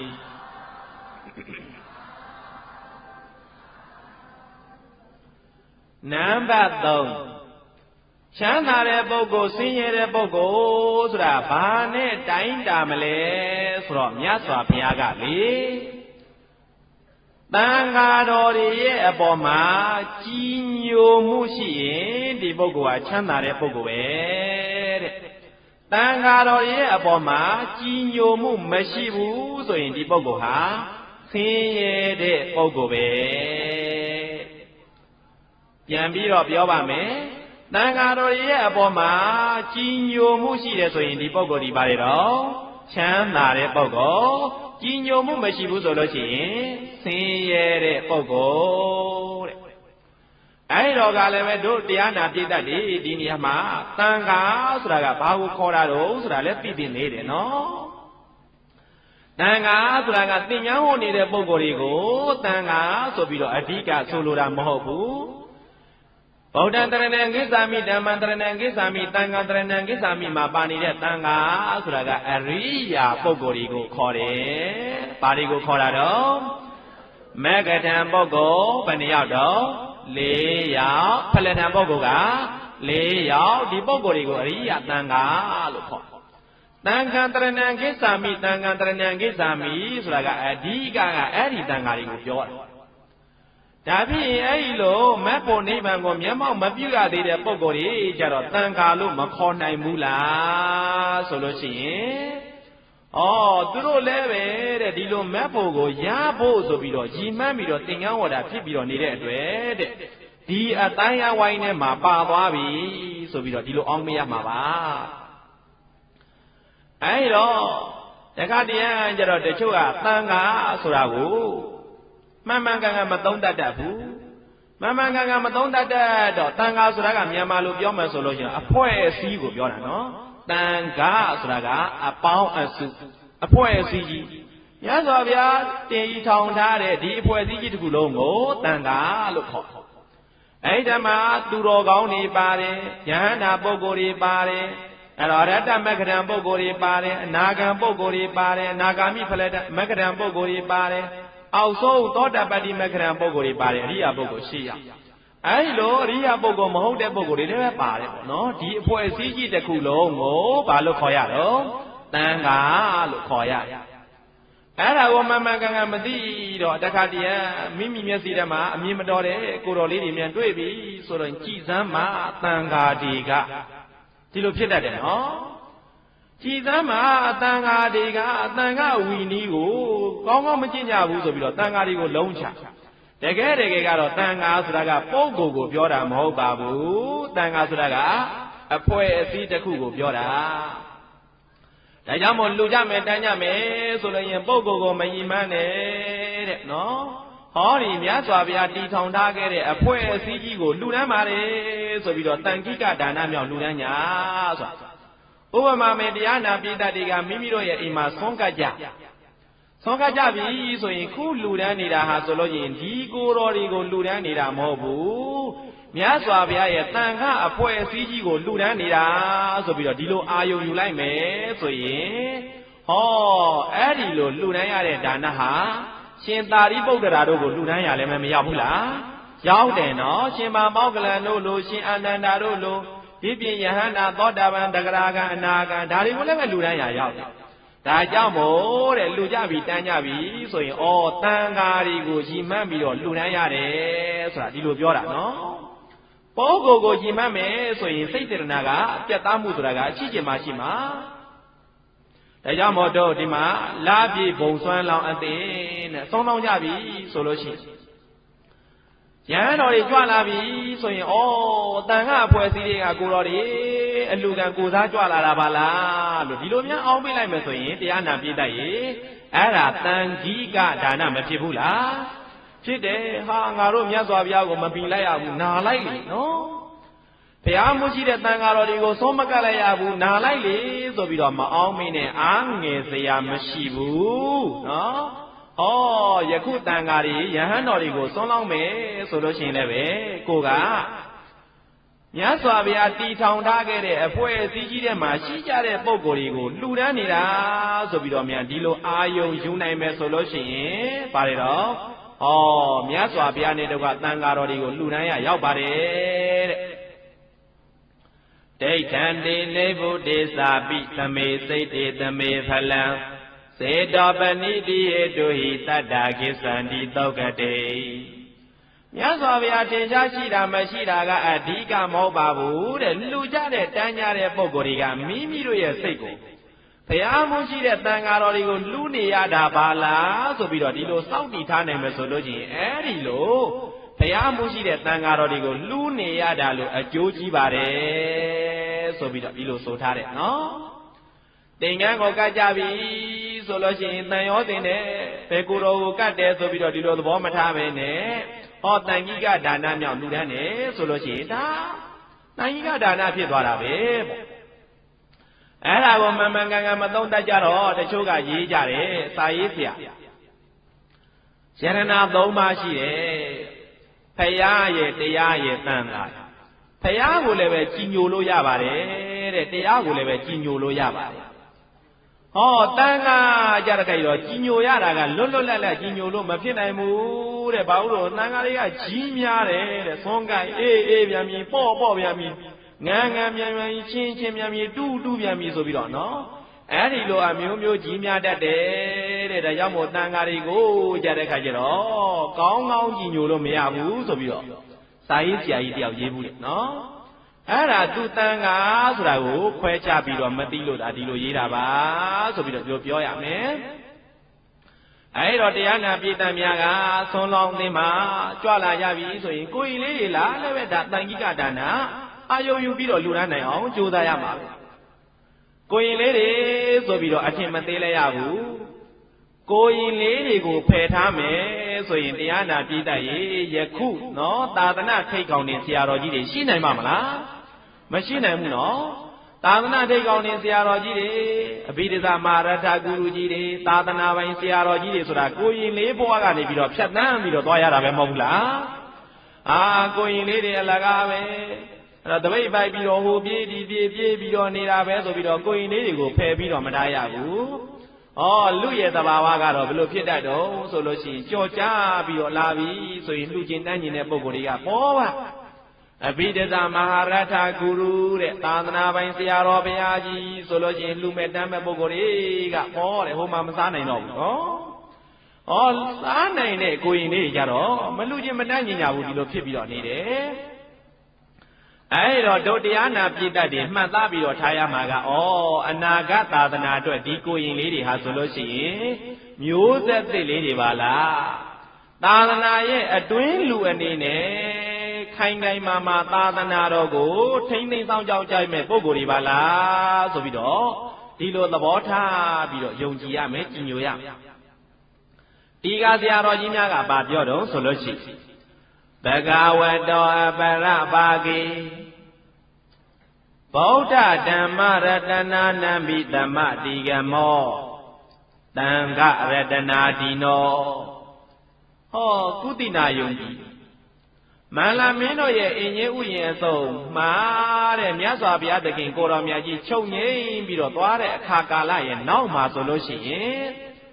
ဖယားယရနာတရားယရနာကိုသိဖို့ဆိုတာအဓိကသံဃာယရနာကပြဋ္ဌာန်းတယ်တဲ့ဘာကပြဋ္ဌာန်းတော့သံဃာယရနာကပြဋ္ဌာန်းတယ်တို့တရားနာပိဋကတ်တွေယနေ့တရားဓမ္မတွေနာကြားနေရတာဘု து ရဲ့ကျေးဇူးတော့သံဃာယရနာရဲ့ကျေးဇူးနော်တို့တရားနာပိဋကတ်တွေယနေ့အထိဖယားဆိုတာရဲ့အကြောင်းကိုသိနေရတာဘာရဲ့ကျေးဇူးတော့သံဃာယရနာရဲ့ကျေးဇူးမြတ်စွာဘုရားသခင်ကိုတော်မြတ်ကြီးရဲ့တရားဓမ္မတွေမပြောင်းမပြတ်ရအောင်ဆောင်ထိန်ထားရတာဘု து ရဲ့ကျေးဇူးတော်သံဃာယရနာရဲ့ကျေးဇူးစဉ်းစားပြီးတော့ကြည့်ပေါ့သာအုပ်ဒီသရဏနေရှိပြီးတော့နေရင်လည်းပဲဖြစ်ပါတယ်ဆိုပြီးတော့ဒီလိုမအောင်မင်းနဲ့မြတ်စွာဘုရားရဲ့တရားဓမ္မတွေမပြောင်းမပြတ်ရအောင်အတွင်းသားအနေနဲ့ထိမ့်သိမ့်ပြီးတော့ထားကြတာကသံဃာယရနာသံဃာတွေထိမ့်သိမ့်ပြီးတော့ထားကြတရားနာပိဋကတ်များစိတ်ကူးလေးနဲ့ဖယ်ပြီးတော့ကြည်လိုက်နှစ်ပေါင်း90လောက်တနည်းအားဖြင့်ပြောမယ်ဆိုလို့ရှိရင်မျိုးဆက်တစ်ဆက်လောက်ကဘာမြေပေါ်မှာယဟန်တော်တွေတပားမှမရှိတော့ဘူးကိုရင်တွေလည်းပဲတပားမှမရှိတော့ဘူးဆိုပြီးတော့စိတ်ကူးလေးနဲ့ဖြောက်ပြီးတော့ကြည်လိုက်ကြအဲ့ဒီလိုဖြောက်ပြီးတော့ကြည်လိုက်မယ်ဆိုလို့ရှိရင်တော့သာအုပ်စရန်တွေကတော့ရှိပြီးတော့မနေဘူးလားရှိနေတယ်နော်ကြောက်သားတွေပါလေရှိပြီးတော့မနေဘူးလားရှိပြီးတော့နေတယ်အဲ့ဒီလိုဖြောက်ပြီးတော့ကြည်လိုက်မယ်ဒီစာတွေကိုသင်တဲ့ပုဂ္ဂိုလ်လည်းပဲမရှိတော့ဘူးပို့ချတဲ့ပုဂ္ဂိုလ်လည်းပဲမရှိတော့ဘူးလေးလာတဲ့ပုဂ္ဂိုလ်လည်းပဲယဟန်တာမဏေတွေမရှိတော့ဘူးဆိုလို့ရှိရင်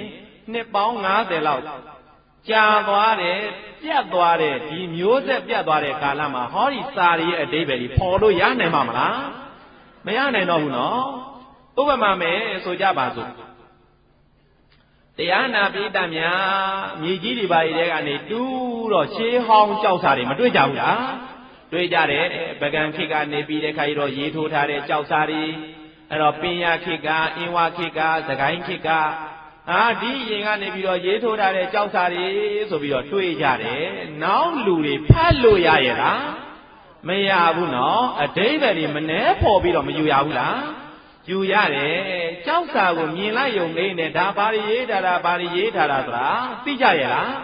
မသိဘူးရှေးဟောင်းသမိုင်းဌာနကနေပြီးတော့တော်တော်ကြီးကိုလေ့လာကြတဲ့ပုံကိုယ်တွေမှာသိရအဲ့တော့ကြောက်စာတွေရှိပြီးတော့နေသားပဲဒါပေမဲ့မသိကြဘူးဘုစိတ်တို့ပြောချင်တာကဘာပြောချင်တာတော့ဆိုတော့ယခုနကပြောခဲ့တဲ့ယဟန်တန်ဃာတွေကိုမြန်ဖယ်ပြီးတော့မျိုးဆက်တစ်ဆက်လောက်မြန်ဖယ်ပြီးတော့ကြည်လိုက်ပါသာအုပ်တွေဘလောက်ကြီးရှိပြီးတော့နေနော်နောက်တစ်ခုကကြောက်စာတွေနဲ့ဘလောက်ကြီးပိဋကတွေထိုးပြီးတော့ထားဒီတရားတွေရဲ့အဓိပ္ပာယ်သိနိုင်မှာမလားမသိနိုင်တော့ဘူးနော်အဲ့လိုဆိုလို့ရင်ဒီတရားဓမ္မတွေကျင့်ကြံဖို့နေသားလားနာကြားရဖို့တောင်လွယ်ပါမလားမလွယ်တော့ဘူးနော်နောက်တစ်ခုဖယားဆိုတာကိုလည်းပဲတရားနာပြီးတတ်တယ်ရှိခဲ့တယ်ဆိုပြီးတော့သိနိုင်မှာမလားသိအောင်တော့နော်ဒုမြတ်စွာဘုရားကဘယ်လိုဂုဏ်တော်တွေနဲ့ပြည့်စုံတယ်ဆိုပြီးတော့စိတ်ပေါက်သိနိုင်မှာမလားမသိနိုင်တော့ဘူးဒါကိုပြောတာတိကာဆရာကြီးများကမြတ်စွာဘုရားသခင်ကိုတော်မြတ်ကြီးတဲ့လွန်တော်မူသွားတဲ့အခါကာလရဲ့နောက်မှာဘုရားယရနာတရားယရနာတွေရဲ့အကြောင်းကိုသေသေးချာချာသိမြင်ဖို့ဆိုတာသံဃာယရနာနဲ့အဓိကဆက်ဆက်ပြီးတော့နေပါတယ်တဲ့။ဘာနဲ့ဆက်ဆက်ပြီးတော့နေတော့တောင်းမောတရားနာပိဋကများတို့ဆုံးလောင်းကြပြီဆိုလို့ရှိရင်သံဃာတွေကိုဆုံးလောင်းရတာဟာဆိုလို့ရှိရင်ဘုရားယရနာကိုလည်းပဲသိမြင်ခွင့်ရအောင်တရားယရနာကိုလည်းပဲသိမြင်ခွင့်ရအောင်သံဃာယရနာကိုလည်းပဲပျောက်ပြတ်မှုမရှိရအောင်ဆိုပြီးတော့မိမိတို့အနေနဲ့ထိမ့်သိမ့်ရမရောက်ဘူးလားရောက်တယ်အလွန်တရာဝမ်းသာစရာကောင်းတယ်တို့လုပ်နေတဲ့လုပ်ငန်းဟာဆိုရင်သာသနာပြုလုပ်ငန်းပဲဆိုပြီးတော့ဒီလိုသိရတို့ကိုယ်တိုင်သင်္ကန်းဝိုးပြီးတကယ်တော့ဘုန်းကြီးမိုးနိုင်ဘူးစာပေတွေမသိနိုင်ဘူးမသိနိုင်မသိနိုင်တော့လဲပဲဩဒီလိုတန်တန်သမျှသံဃာတော်ရှင်သမျှတွေကိုဆုံးလောင်းပြီးတော့လူတန်းနေကြရတာထောက်ပံ့ပြီးတော့နေကြရတာဆိုလို့ရှိရင်သာသနာမကွယ်မပြောက်ရအောင်တတ်နိုင်တဲ့နေရာကနေပြီးတော့ထိမ့်ပြီးတော့နေကြရတာပဲဆိုပြီးတော့ဝမ်းမြောက်ဝမ်းသာဖြစ်ကြဖို့လည်းပဲဦးဇင်းတို့ကပြောကြားခြင်းပါတယ်လို့နော်စဉ်းစားပြီးတော့ကြည့်ပေါ့ဆုံးလောင်းမဲ့ပုံကမှမရှိဘူးဆိုလို့ရင်လောကမှာဘုန်းကြီးဆိုတာရှိနိုင်ပါဦးမလားမရှိနိုင်တော့ဘူးနော်ဘုန်းကြီးမှမရှိဘူးဆိုလို့ရင်စာပေသင်တဲ့ပုဂ္ဂိုလ်လည်းပဲရှိနိုင်ပါဦးမလားဘုရားယရနာဆိုတာကသင်အဲ့ဒါရှိသိနိုင်ပါဦးမလားမသိနိုင်တော့ဘူးဒီလိုအစင်းစင်းဖြစ်သွားမယ်နော်ဒါကြောင့်မို့သာသနာတော့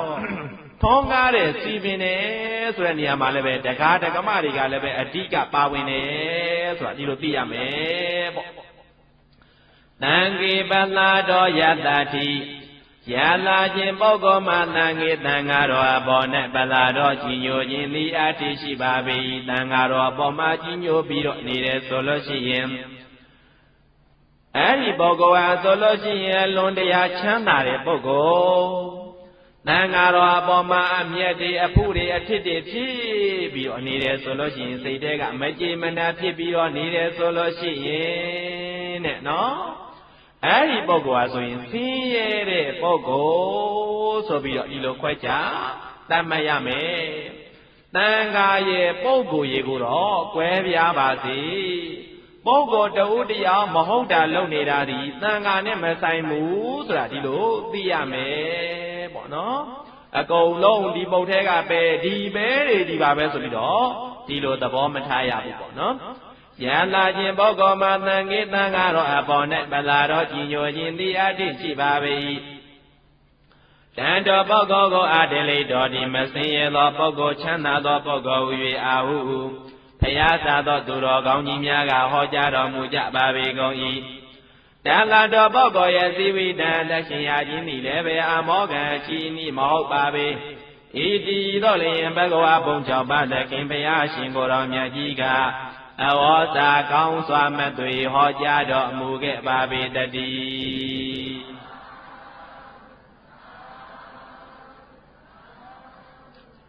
သုံးမျိုးပြီးသွားကြပြီထားကြစို့နောက်တစ်ခုကယတာချင်းပုဂ္ဂိုလ်မှာဩစုဘုဒ္ဓံပြောင်းမှသည်ဖြစ်၍ဖြစ်သောတတနာဉာဏ်မြင်သည်အတ္တိရှိပါပေ၏တန်တော်ပုဂ္ဂိုလ်မျိုးကိုအတလေတော်ဒီမစင်ရသောပုဂ္ဂိုလ်ဟူ၍အာဟုဆိုရလေကုန်၏ဒါသာတော်ပုဂ္ဂိုလ်၏ဇီဝိတံသက်ရှင်ရခြင်းသည်လည်းပဲအာမောကံအချီအနီးမဟုတ်ပါပေဣတိသောလျင်ဘဂဝါဘုံ6ပါးသခင်ဘုရားရှင်ကိုယ်တော်မြတ်ကြီးကအဝေါစာကောင်းစွာမသွေဟောကြားတော်မူခဲ့ပါပေတည်း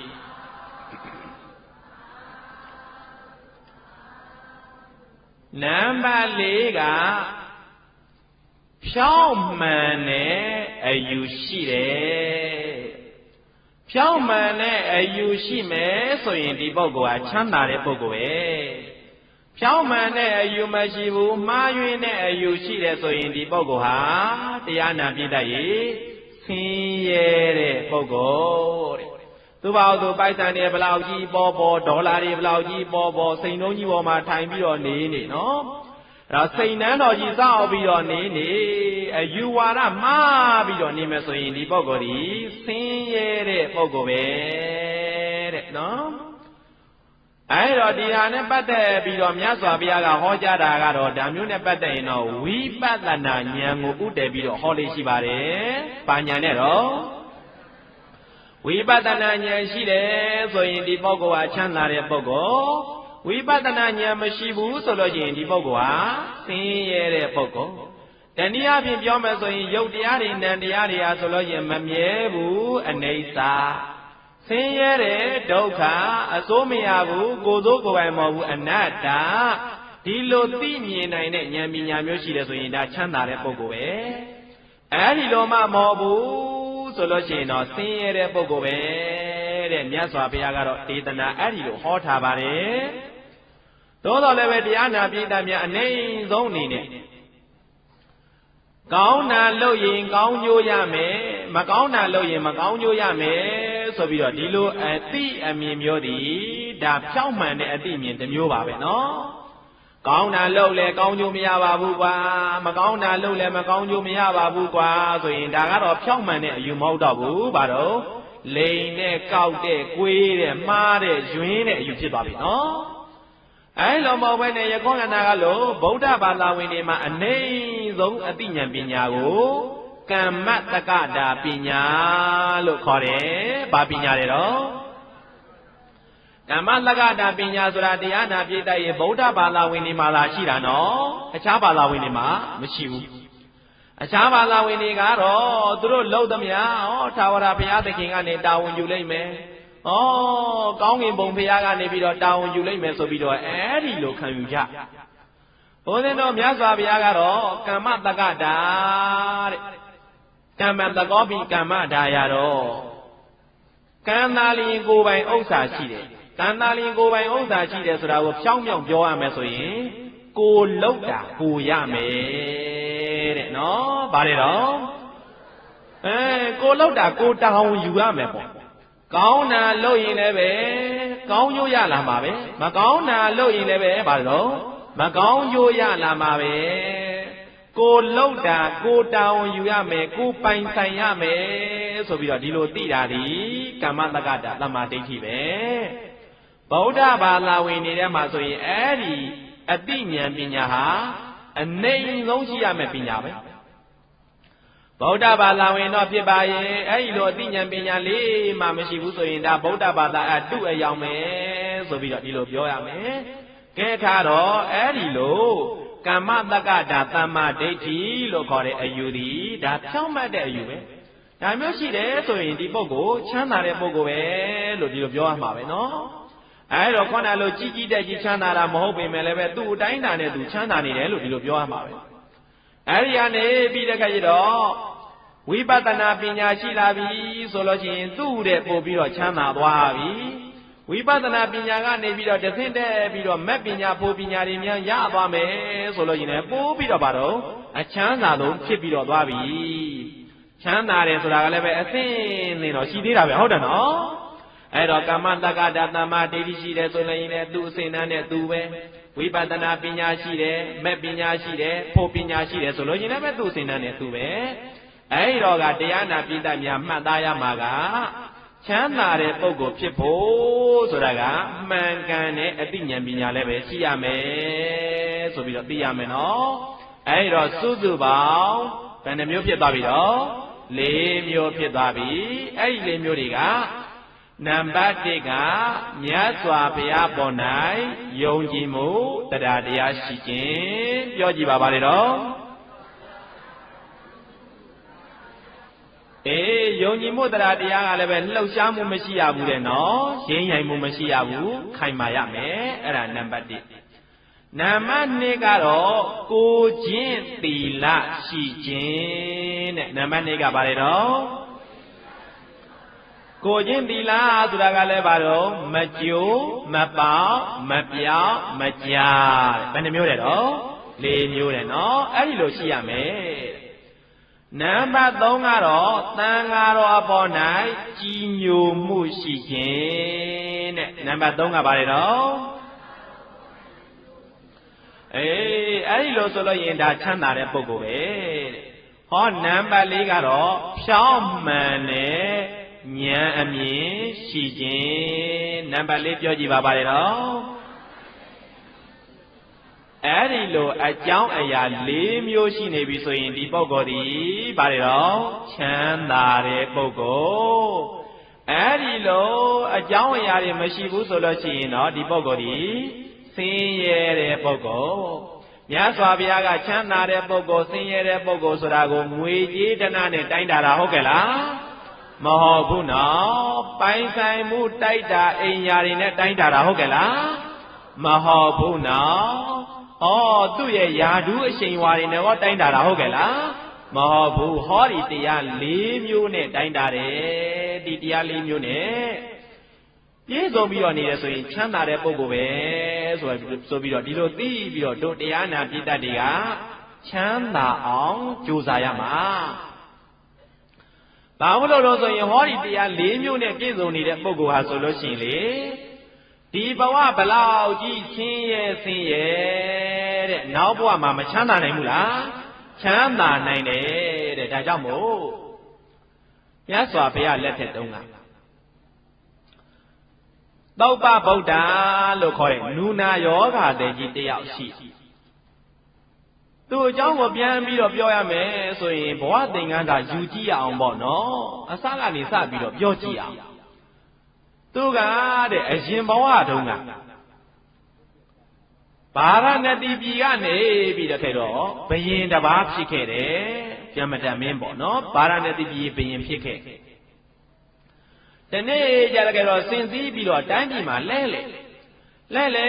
တော့တိုင်းသူပြည်သားတွေကသူ့ကိုအားကြတဲ့စိတ်ယိုသေးတဲ့စိတ်လေးစားတဲ့စိတ်နဲ့လက်အုပ်တချီချီနဲ့ခီးဥကြိုဆိုပြီးတော့အယိုးသေးပြုကြဒါကိုသူကသဘောကျကျင့်တတ်ပြီးတော့ခဲ့တော့အရသာခံပြီးတော့နေတယ်ပေါ့နော်အဲဒီလိုအနေအထားမျိုးမှာတဲ့ပိစိကဗုဒ္ဓ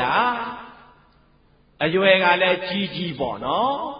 ဟောထားတဲ့သင်္ကန်းကလည်းပဲပန္တုကုသင်္ကန်းဆိုတော့ဒီလိုစုပ်ပြပြီးတော့နေတဲ့သင်္ကန်းကြီးကိုဟောထားတဲ့ပိစိကဗုဒ္ဓအရှင်သူမြတ်ကြီးကမြို့ထဲရွာထဲဆုံးခံကြွသူကဆင်မောစီးပြီးတော့လဲပြီးတော့နေတဲ့အချိန်မှာကြွလာတော့ခေါနာကသူ့ကိုဝိုင်းဝန်းပြီးကြတော့အယိုသေးပြုတ်ပြီးတော့နေကြတယ်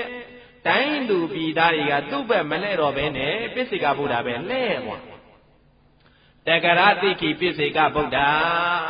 အရွယ်ကလည်းပဲအလွန်တရာအိုမင်းပြီးတော့နေပြီပေါ့အိုမင်းပြီးတော့နေဟောထားတဲ့သင်္ကန်းတွေကလည်းပဲစုပ်ပြပြီးတော့နေတဲ့ခါကျတော့သင်္ကန်းတွေကလည်းအမင်းနေကြပြီးတော့နေတယ်လူကောင်းသူကောင်းဝတ်တဲ့သင်္ကန်းမျိုးမဟုတ်ဘူးဖြစ်ပြီးတော့နေတယ်ပေါ့အဲ့ဒီလိုဖြစ်ပြီးတော့နေထားမှာခေါနာကလူတွေကသူ့ကိုအယိုသေးပြုတ်နေရကနေပြီးတော့ပိစိကဗုဒ္ဓပဲလဲသွားသူ့ပဲဘယ်သူကမှအယိုသေးပြုတ်တာမတွေ့ရတဲ့ခါကျတော့ဘလို့ဖြစ်တာပါလိမ့်လို့ကြည့်လိုက်တဲ့ခါကျပိစိကဗုဒ္ဓသွားတွေ့တော့ပိစိကဗုဒ္ဓရဲ့အပေါ်မှာမကျေနပ်ဘူးယခောနာကသူကလူတွေကနေပြီးတော့သူ့ပူဇော်နေတာဒါရလာခံပြီးတော့တမိတ်မိနဲ့သဘောကျပြီးတော့နေတာကို အဲ့ဒီအချိန်မှာပိစိကဗုဒ္ဓလာလို့မို့လားငါ့ကိုဒီလိုမပူဇော်ကြတာဆိုပြီးတော့ပိစိကဗုဒ္ဓပေါ်မှာသွားပြီးတော့ရံညှိုးဖွဲ့တယ်ဘာမှလည်းမဟုတ်ပဲနဲ့နော်အဲ့လိုရံညှိုးဖွဲ့ရကနေပြီးတော့နောက်ပိစိကဗုဒ္ဓနဲ့နီးလာတဲ့ခါကျတော့ပိစိကဗုဒ္ဓကိုမယုံမသိလုပ်တယ်တဲ့ဟောဒီတဒေါင်းသားနူနာတွေကနော်ငါလိုဘယင်မင်းမြတ်လာတာကိုလမ်းပယ်ပြီးတော့မပေးဘူးစသည်အပြင်ပြောပြီးတော့တတွေးနဲ့ထွေးထားခဲ့မကောင်းမှုအဲ့ဒါမမာနာများဆိုလို့ရှိရင်တရားနာပိတ္တတွေကြောက်เสียကောင်းတယ်နော်မမာနာရှိနေပြီဆိုလို့ရှိရင်ကိုယ့်ရဲ့သီလသိက္ခာရှိတဲ့ပုဂ္ဂိုလ်လည်းပဲသီလသိက္ခာကိုအယိုသိမပြုတ်နိုင်ဘူးဒီလိုဖြစ်တတ်တယ်နော်အဲ့တော့ဘုန်းကြီးတွေလာပြီဆိုလို့ရှိရင်တောင်းတောင်းကြီးဖြစ်ပြီးတော့နေတတ်တယ်မကြောတတ်ဘူးဒီလိုဖြစ်တတ်တယ်ဒါမမာနာပဲနော်ဒါဣတရိယမမာနာပေါ့အစိုးရမှုကိုအကြောင်းပြုပြီးတော့ဖြစ်တဲ့မမာနာတရွေးနဲ့ထွေးထားခဲ့အဲ့ဒီမကောင်းမှုအကုသိုလ်ကံကတဲ့အကျိုးပြီးတော့နောက်ဘဝမှာငရဲမှာကြာရငရဲကလွတ်လာတော့လေအခြားကုသိုလ်ကံရှိလို့ဆိုပြီးတော့ငရဲကလွတ်လာတော့တဲ့မိခင်ဝမ်းတဲ့ကလေးကိုကနူးလာတယ်လက်တွေခြေတွေကပြည့်ပြည့်စုံစုံဖြစ်ပြီးတော့မလာဘူးတဲ့နေရွက်တွေကလည်းပဲပြည့်ပြည့်စုံစုံဖြစ်ပြီးတော့မလာဘူးတဲ့မိခင်ဝမ်းတဲ့ကလေးကိုကနူးလာသူလည်းပဲပဋိသန္ဓေနေရောတဲ့မိခင်ကလည်းပဲတောင်းစားရတာတောင်းလို့တော့မှမရနိုင်ဘူးတော့ဒီလိုအနေထားမျိုးဖြစ်အဲ့တော့မိခင်ဝမ်းကကျွတ်လာတော့လည်းပဲရခွန်းနာကလို့အနူတယ်လေးပုံစံမျိုးနဲ့ကျွတ်ဆင်းရဲဒုက္ခရောက်လိုက်တာတဲ့ယောဂဝေဒနာကနော်ခံစားပြီးတော့နေရနောက်ပိုင်းကျတော့မိခင်ကသူနဲ့အတူတူမနေနိုင်တော့လို့ဆိုပြီးတော့ခွက်လေးပေးပြီးတော့သူ့ပြစ်ထားခဲ့ရတယ်နော်သူ့ဘောက်သူဟိုလဲတောင်းဒီလဲတောင်းဘယ်တော့မှဝအောင်စားရတယ်လို့လည်းမရှိဘူးတဲ့နော်အလွန်တရာငတ်ပြတ်ပြီးတော့နေတာစဉ်းစားပြီးတော့ကြည့်နော်အရင်ဘဝတုန်းကဘယင်ကြီးပဲအရှံပဲချမ်းသာ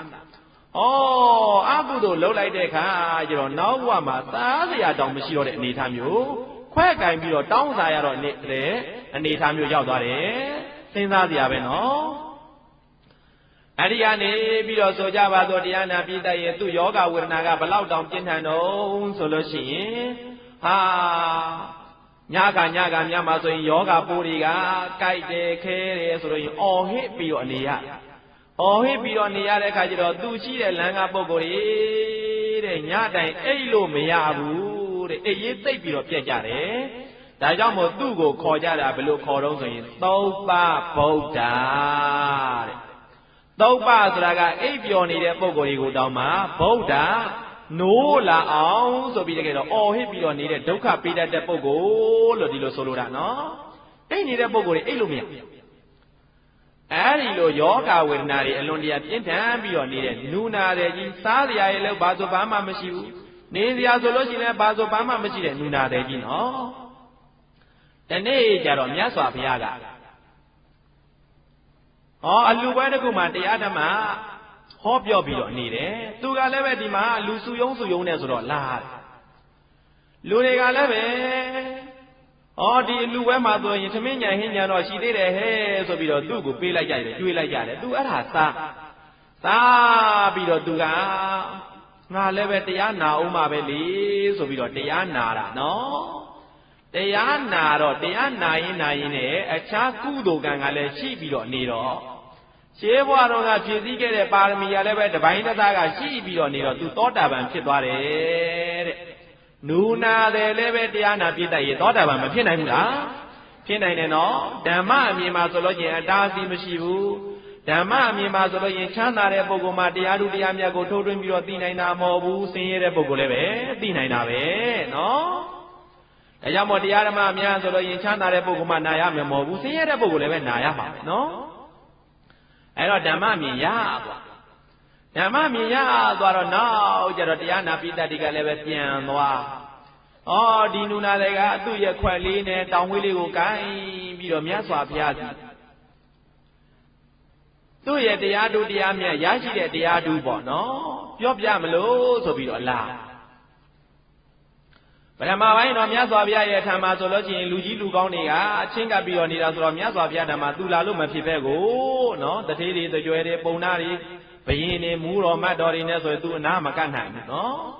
အဲ့တော့ तू ကသူ့တရားဓုလေးကို तू ရရှိတဲ့အတိဓုဉာဏ်ဓုလေးကိုမြတ်စွာဘုရားရှောက်အောင်မှာပဲဆိုပြီးတော့အဲ့ဒီလိုလာအဲ့တော့တရားမင်းကစဉ်းစားသုပ္ပဗုဒ္ဓသူ့တရားဓုတရားမြတ်တွေကိုရတဲ့အကြောင်းဘုရားရှောက်မလို့ဆိုပြီးတော့ဒီလိုလာငါသုပ္ပဗုဒ္ဓကိုစုံစမ်းပြီးတော့ကြည်အောင်မှာပဲဆိုပြီးတော့သုပ္ပဗုဒ္ဓကြီးသွားကောင်းကင်ဘော်ကနေပြီးတော့ပြောင်ပြောင်ဝင်းဝင်းဝင်းလင်းလင်းလက်လက်နဲ့တရားမင်းရဲ့အာနုဘော်နဲ့ယက်တည်ပြီးတော့ပြောသုပ္ပဗုဒ္ဓတဲ့မင်းဟာဆိုလို့ရှိရင်အလွန်တရာဆင်းရဲပြီးတော့မွဲတည်တဲ့ပုဂ္ဂိုလ်ပဲလူအထီးကျန်ကလေးကချေတဲ့အုတ်ကြမြတ်ပေါက်အလေလွင့်ဖြစ်ပြီးတော့နေတဲ့ပုဂ္ဂိုလ်တဲ့စားစရာလည်းမရှိတောက်စရာလည်းမရှိနေစရာဝတ်စရာလည်းမရှိတဲ့အလွန်တရာဆင်းရဲမွဲတည်တဲ့ပုဂ္ဂိုလ်မင်းကိုတဲ့ငါကမကုံနိုင်မခန်းနိုင်တဲ့ပစ္စည်းဥစ္စာတွေကိုပေးမယ်တဲ့အဲ့ဒီတော့မင်းဘက်ကလုံးပေးဖို့ကဘာမှမရှိဘူးတဲ့နဲ့နဲ့လေးပဲနော်ဖယားဆိုတာကိုဖယားမဟုတ်ပါဘူးတရားဆိုတာကိုတရားမဟုတ်ပါဘူးတန်ခါဆိုတာကိုတန်ခါမဟုတ်ပါဘူးဆိုပြီးတော့ဒီလောက်လေးသာပြောပါဆိုပြီးတော့တရားမင်းကဒါစီယုံတော့သုပ္ပဗုဒ္ဓကကောင်းကင်ဘုံမှာမော့ကြည့်ပြီးတော့လေခမည်းဘာတူလဲငါတရားမင်းမယ်ဆိုတဲ့အခါကျတော့သူကသုပ္ပဗုဒ္ဓနူနာတွေကတရားမင်းကိုငေါက်လိုက်သေးတယ်နော်မင်းကငါ့ကိုဆင်းရဲသားဆိုပြီးတော့ပြောနေ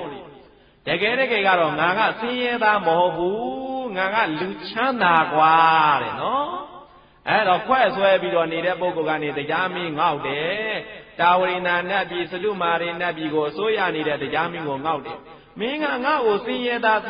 နေတယ်ပြောနေတာတကယ်ကတော့ငါဆင်းရဲသားမဟုတ်ဘူးငါကလူချမ်းသာတဲ့ငါမှသူတော်ကောင်းဥစ္စာ9ပါးရှိပြီးတော့နေတယ်မင်းလိုပုဂ္ဂိုလ်မျိုးကငါ့ကိုဘလို့ဘာတွေနဲ့ဘလို့စီယုံငါရမှာမဟုတ်ဘူးဆိုပြီးတော့နော်အဲ့ဒီလိုတရားမင်းကိုပြန်ပြီးတော့ငေါ့လွတ်လိုက်နော်ဩမြတ်စွာဘုရားစီတရားမင်းကကြိုပြီးတော့ရှောက်တပည့်တော်သုပ္ပဗုဒ္ဓကိုဒီလိုသွားပြောဗျာသုပ္ပဗုဒ္ဓနူနာတွေကတပည့်တော်အမနာပါမနာငေါ့လွတ်လိုက်တယ်ဆိုတော့နော်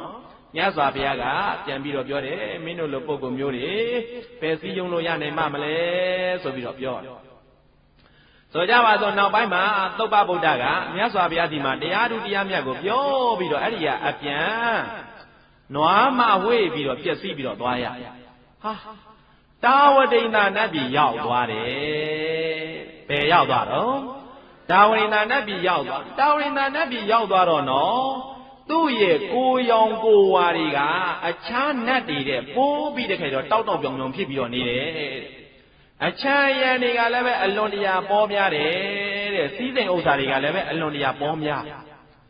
အခြားနတ်တွေကကဲ့ရဲ့ကြတယ်ချီစမ်းဟာတဲ့လူဘဝတုန်းကနော်အကြီးတွေတ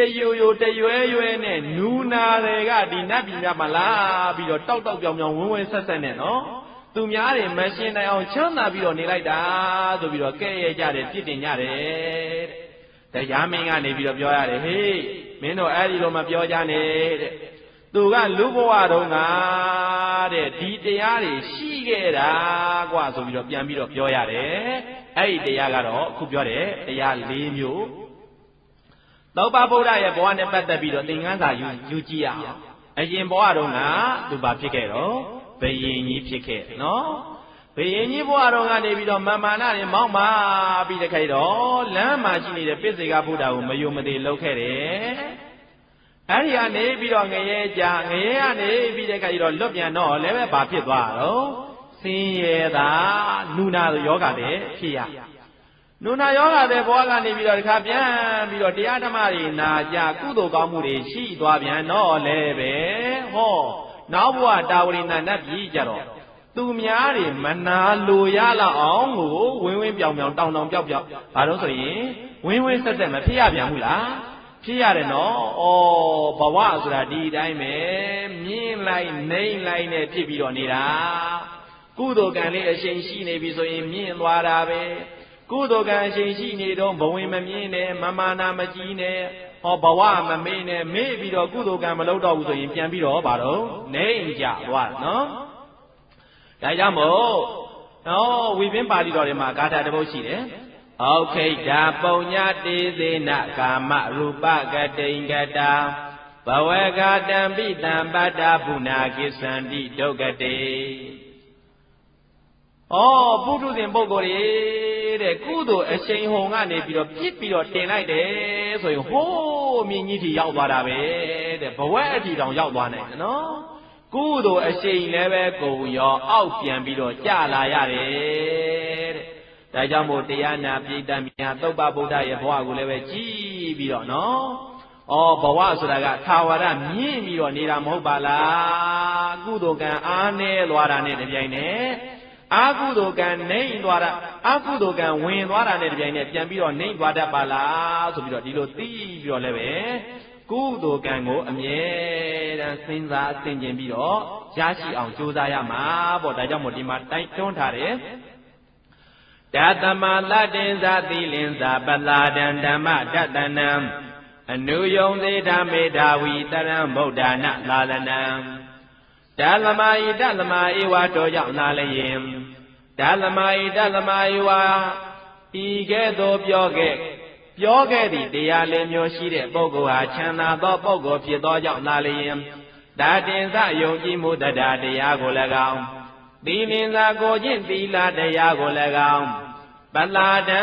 တန်ဃာရဲ့အပေါ်မှာကြီးညိုမှုပတာဒတရားကို၎င်းဓမ္မတတနာမင်္ဂသောဓမ္မကိုမြင်မှုကို၎င်းဗုဒ္ဓနာဘုရားရှင်တို့ဤသာသနာအဆုံးအမကိုတရံတော်အောင်မေသောပုဂ္ဂိုလ်သည်အနုယုံစေထာ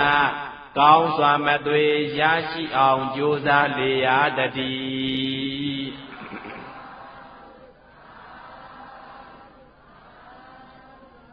ဒါကြောင့်မို့တဲ့ချမ်းသာတဲ့ပုဂ္ဂိုလ်မြန်ဖြစ်ခြင်းပဲဆိုလို့ရှိရင်တဲ့မြတ်စွာဘုရားဟောကြားထားတဲ့တရားဓမ္မတွေကိုလိုက်နာခြင်းနဲ့ပုဂ္ဂိုလ်တယောက်အနေနဲ့ယခုနာကတရားဘယ်နှမျိုးတော့၄မျိုးကိုမိမိတို့ရဲ့တဏ္ဍာမှာရရှိအောင်ကြိုးစားကြရမယ်ဆိုပြီးတော့မြတ်စွာဘုရားကတိုက်တွန်းထားတယ်ဒါကြောင့်မို့တို့တရားနာပြီးတတ်တယ်လည်းပဲဒီနေ့ညနာကြလိုက်ရတဲ့တရားကဘာလဲတော့လူချမ်းသာနဲ့လူဆင်းရဲဘာလဲတော့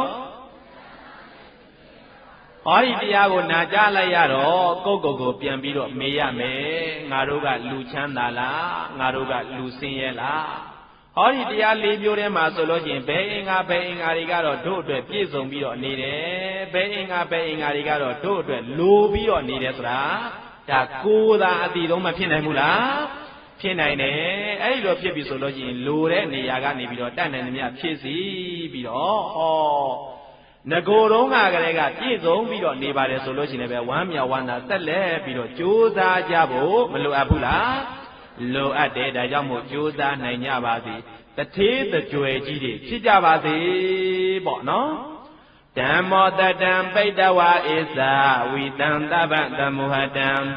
အာဇရမရံတိတိဘဝံနိဗ္ဗာနယန္တုတာတောဧဇာ1382ခုယတုတာယာတဘိုတွေလာဇန်3ရက်နေ့ညာရန်ရောက်လာမင်္ဂလာအခါကာလသမယ၌ဓမ္မောတတံလောဘဒေါသမောဟစိတ်တောက်ကင်းပြောက်ကြည်လူချမ်းသာနှင့်လူဆင်းရဲလို့ဆိုတဲ့တရားရည်စေးကိုပိဋဝဝန္တာရှင်ပြတောက်ကြရနာကြရကုန်သောကြောင့်ဝိတံတဗံပူဇာညင်တော်ကိလေသာဆေယတဥဒမြရီသမုဟတံသမုဟတုပိဉ္ဇာဘတွင်ရင်မတင်တဲ့ကဲ့သို့ကင်းစင်လွင်ပြောက်ပေမရအောင်ပဲဖြောရပါစေတည်းအာဇရမရံဟောခြင်းလဲကွာနာခြင်းလဲကင်းသေးခြင်းလဲရှင်းတတ်သောသေတိဘာဝံကိလေသာဟုအပုခတ်သေးအညိယာစိဖြစ်ပေထသောနိဗ္ဗာန်နိဗ္ဗာန်လောကောအေမျိုးတော်သို့သာတဝောတရားချစ်ခင်စိတ်ကောင်းဝိညာသူတော်စင်ပိဋကများတို့သည်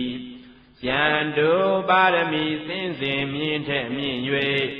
မလင်းပေါင်းသေးစိုက်ရောက်တော်မူနိုင်ကြပါစေကုန်တည်း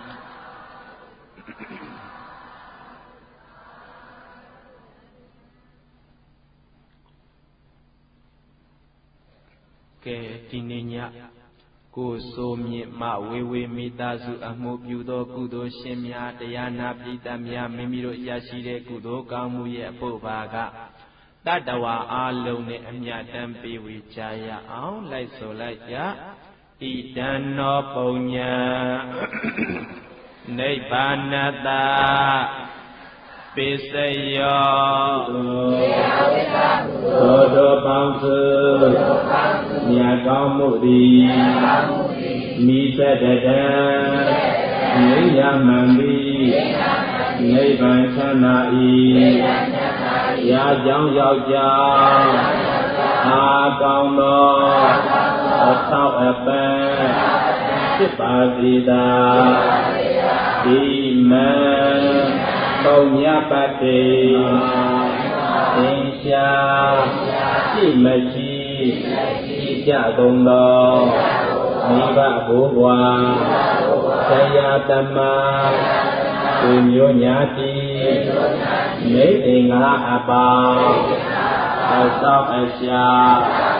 နတ်ဒေဝအပေါင်းငရေတနေဓမ္မမင်းနတ်တို့တနေတရားမင်းနှင့်တကွာ31ဘောရှင်းလေကုန်သောလုံးစုံများစွာသတ္တဝမန္တမြာအနန္တလူအားညဝေပါကုန်၏ညဝေပါကုန်၏ညဝေပါကုန်၏သဗ္ဗေတတ္တာအနုမောဒိတဝါဒုက္ခိတာသဝန္တုသတ္တေရှိကြ၍အေယောနိမာအခါခတေကိုယ်စိတ်နှပြဉာဏဒုက္ခရရှိကြသည်သိကြပါစေကုန်သော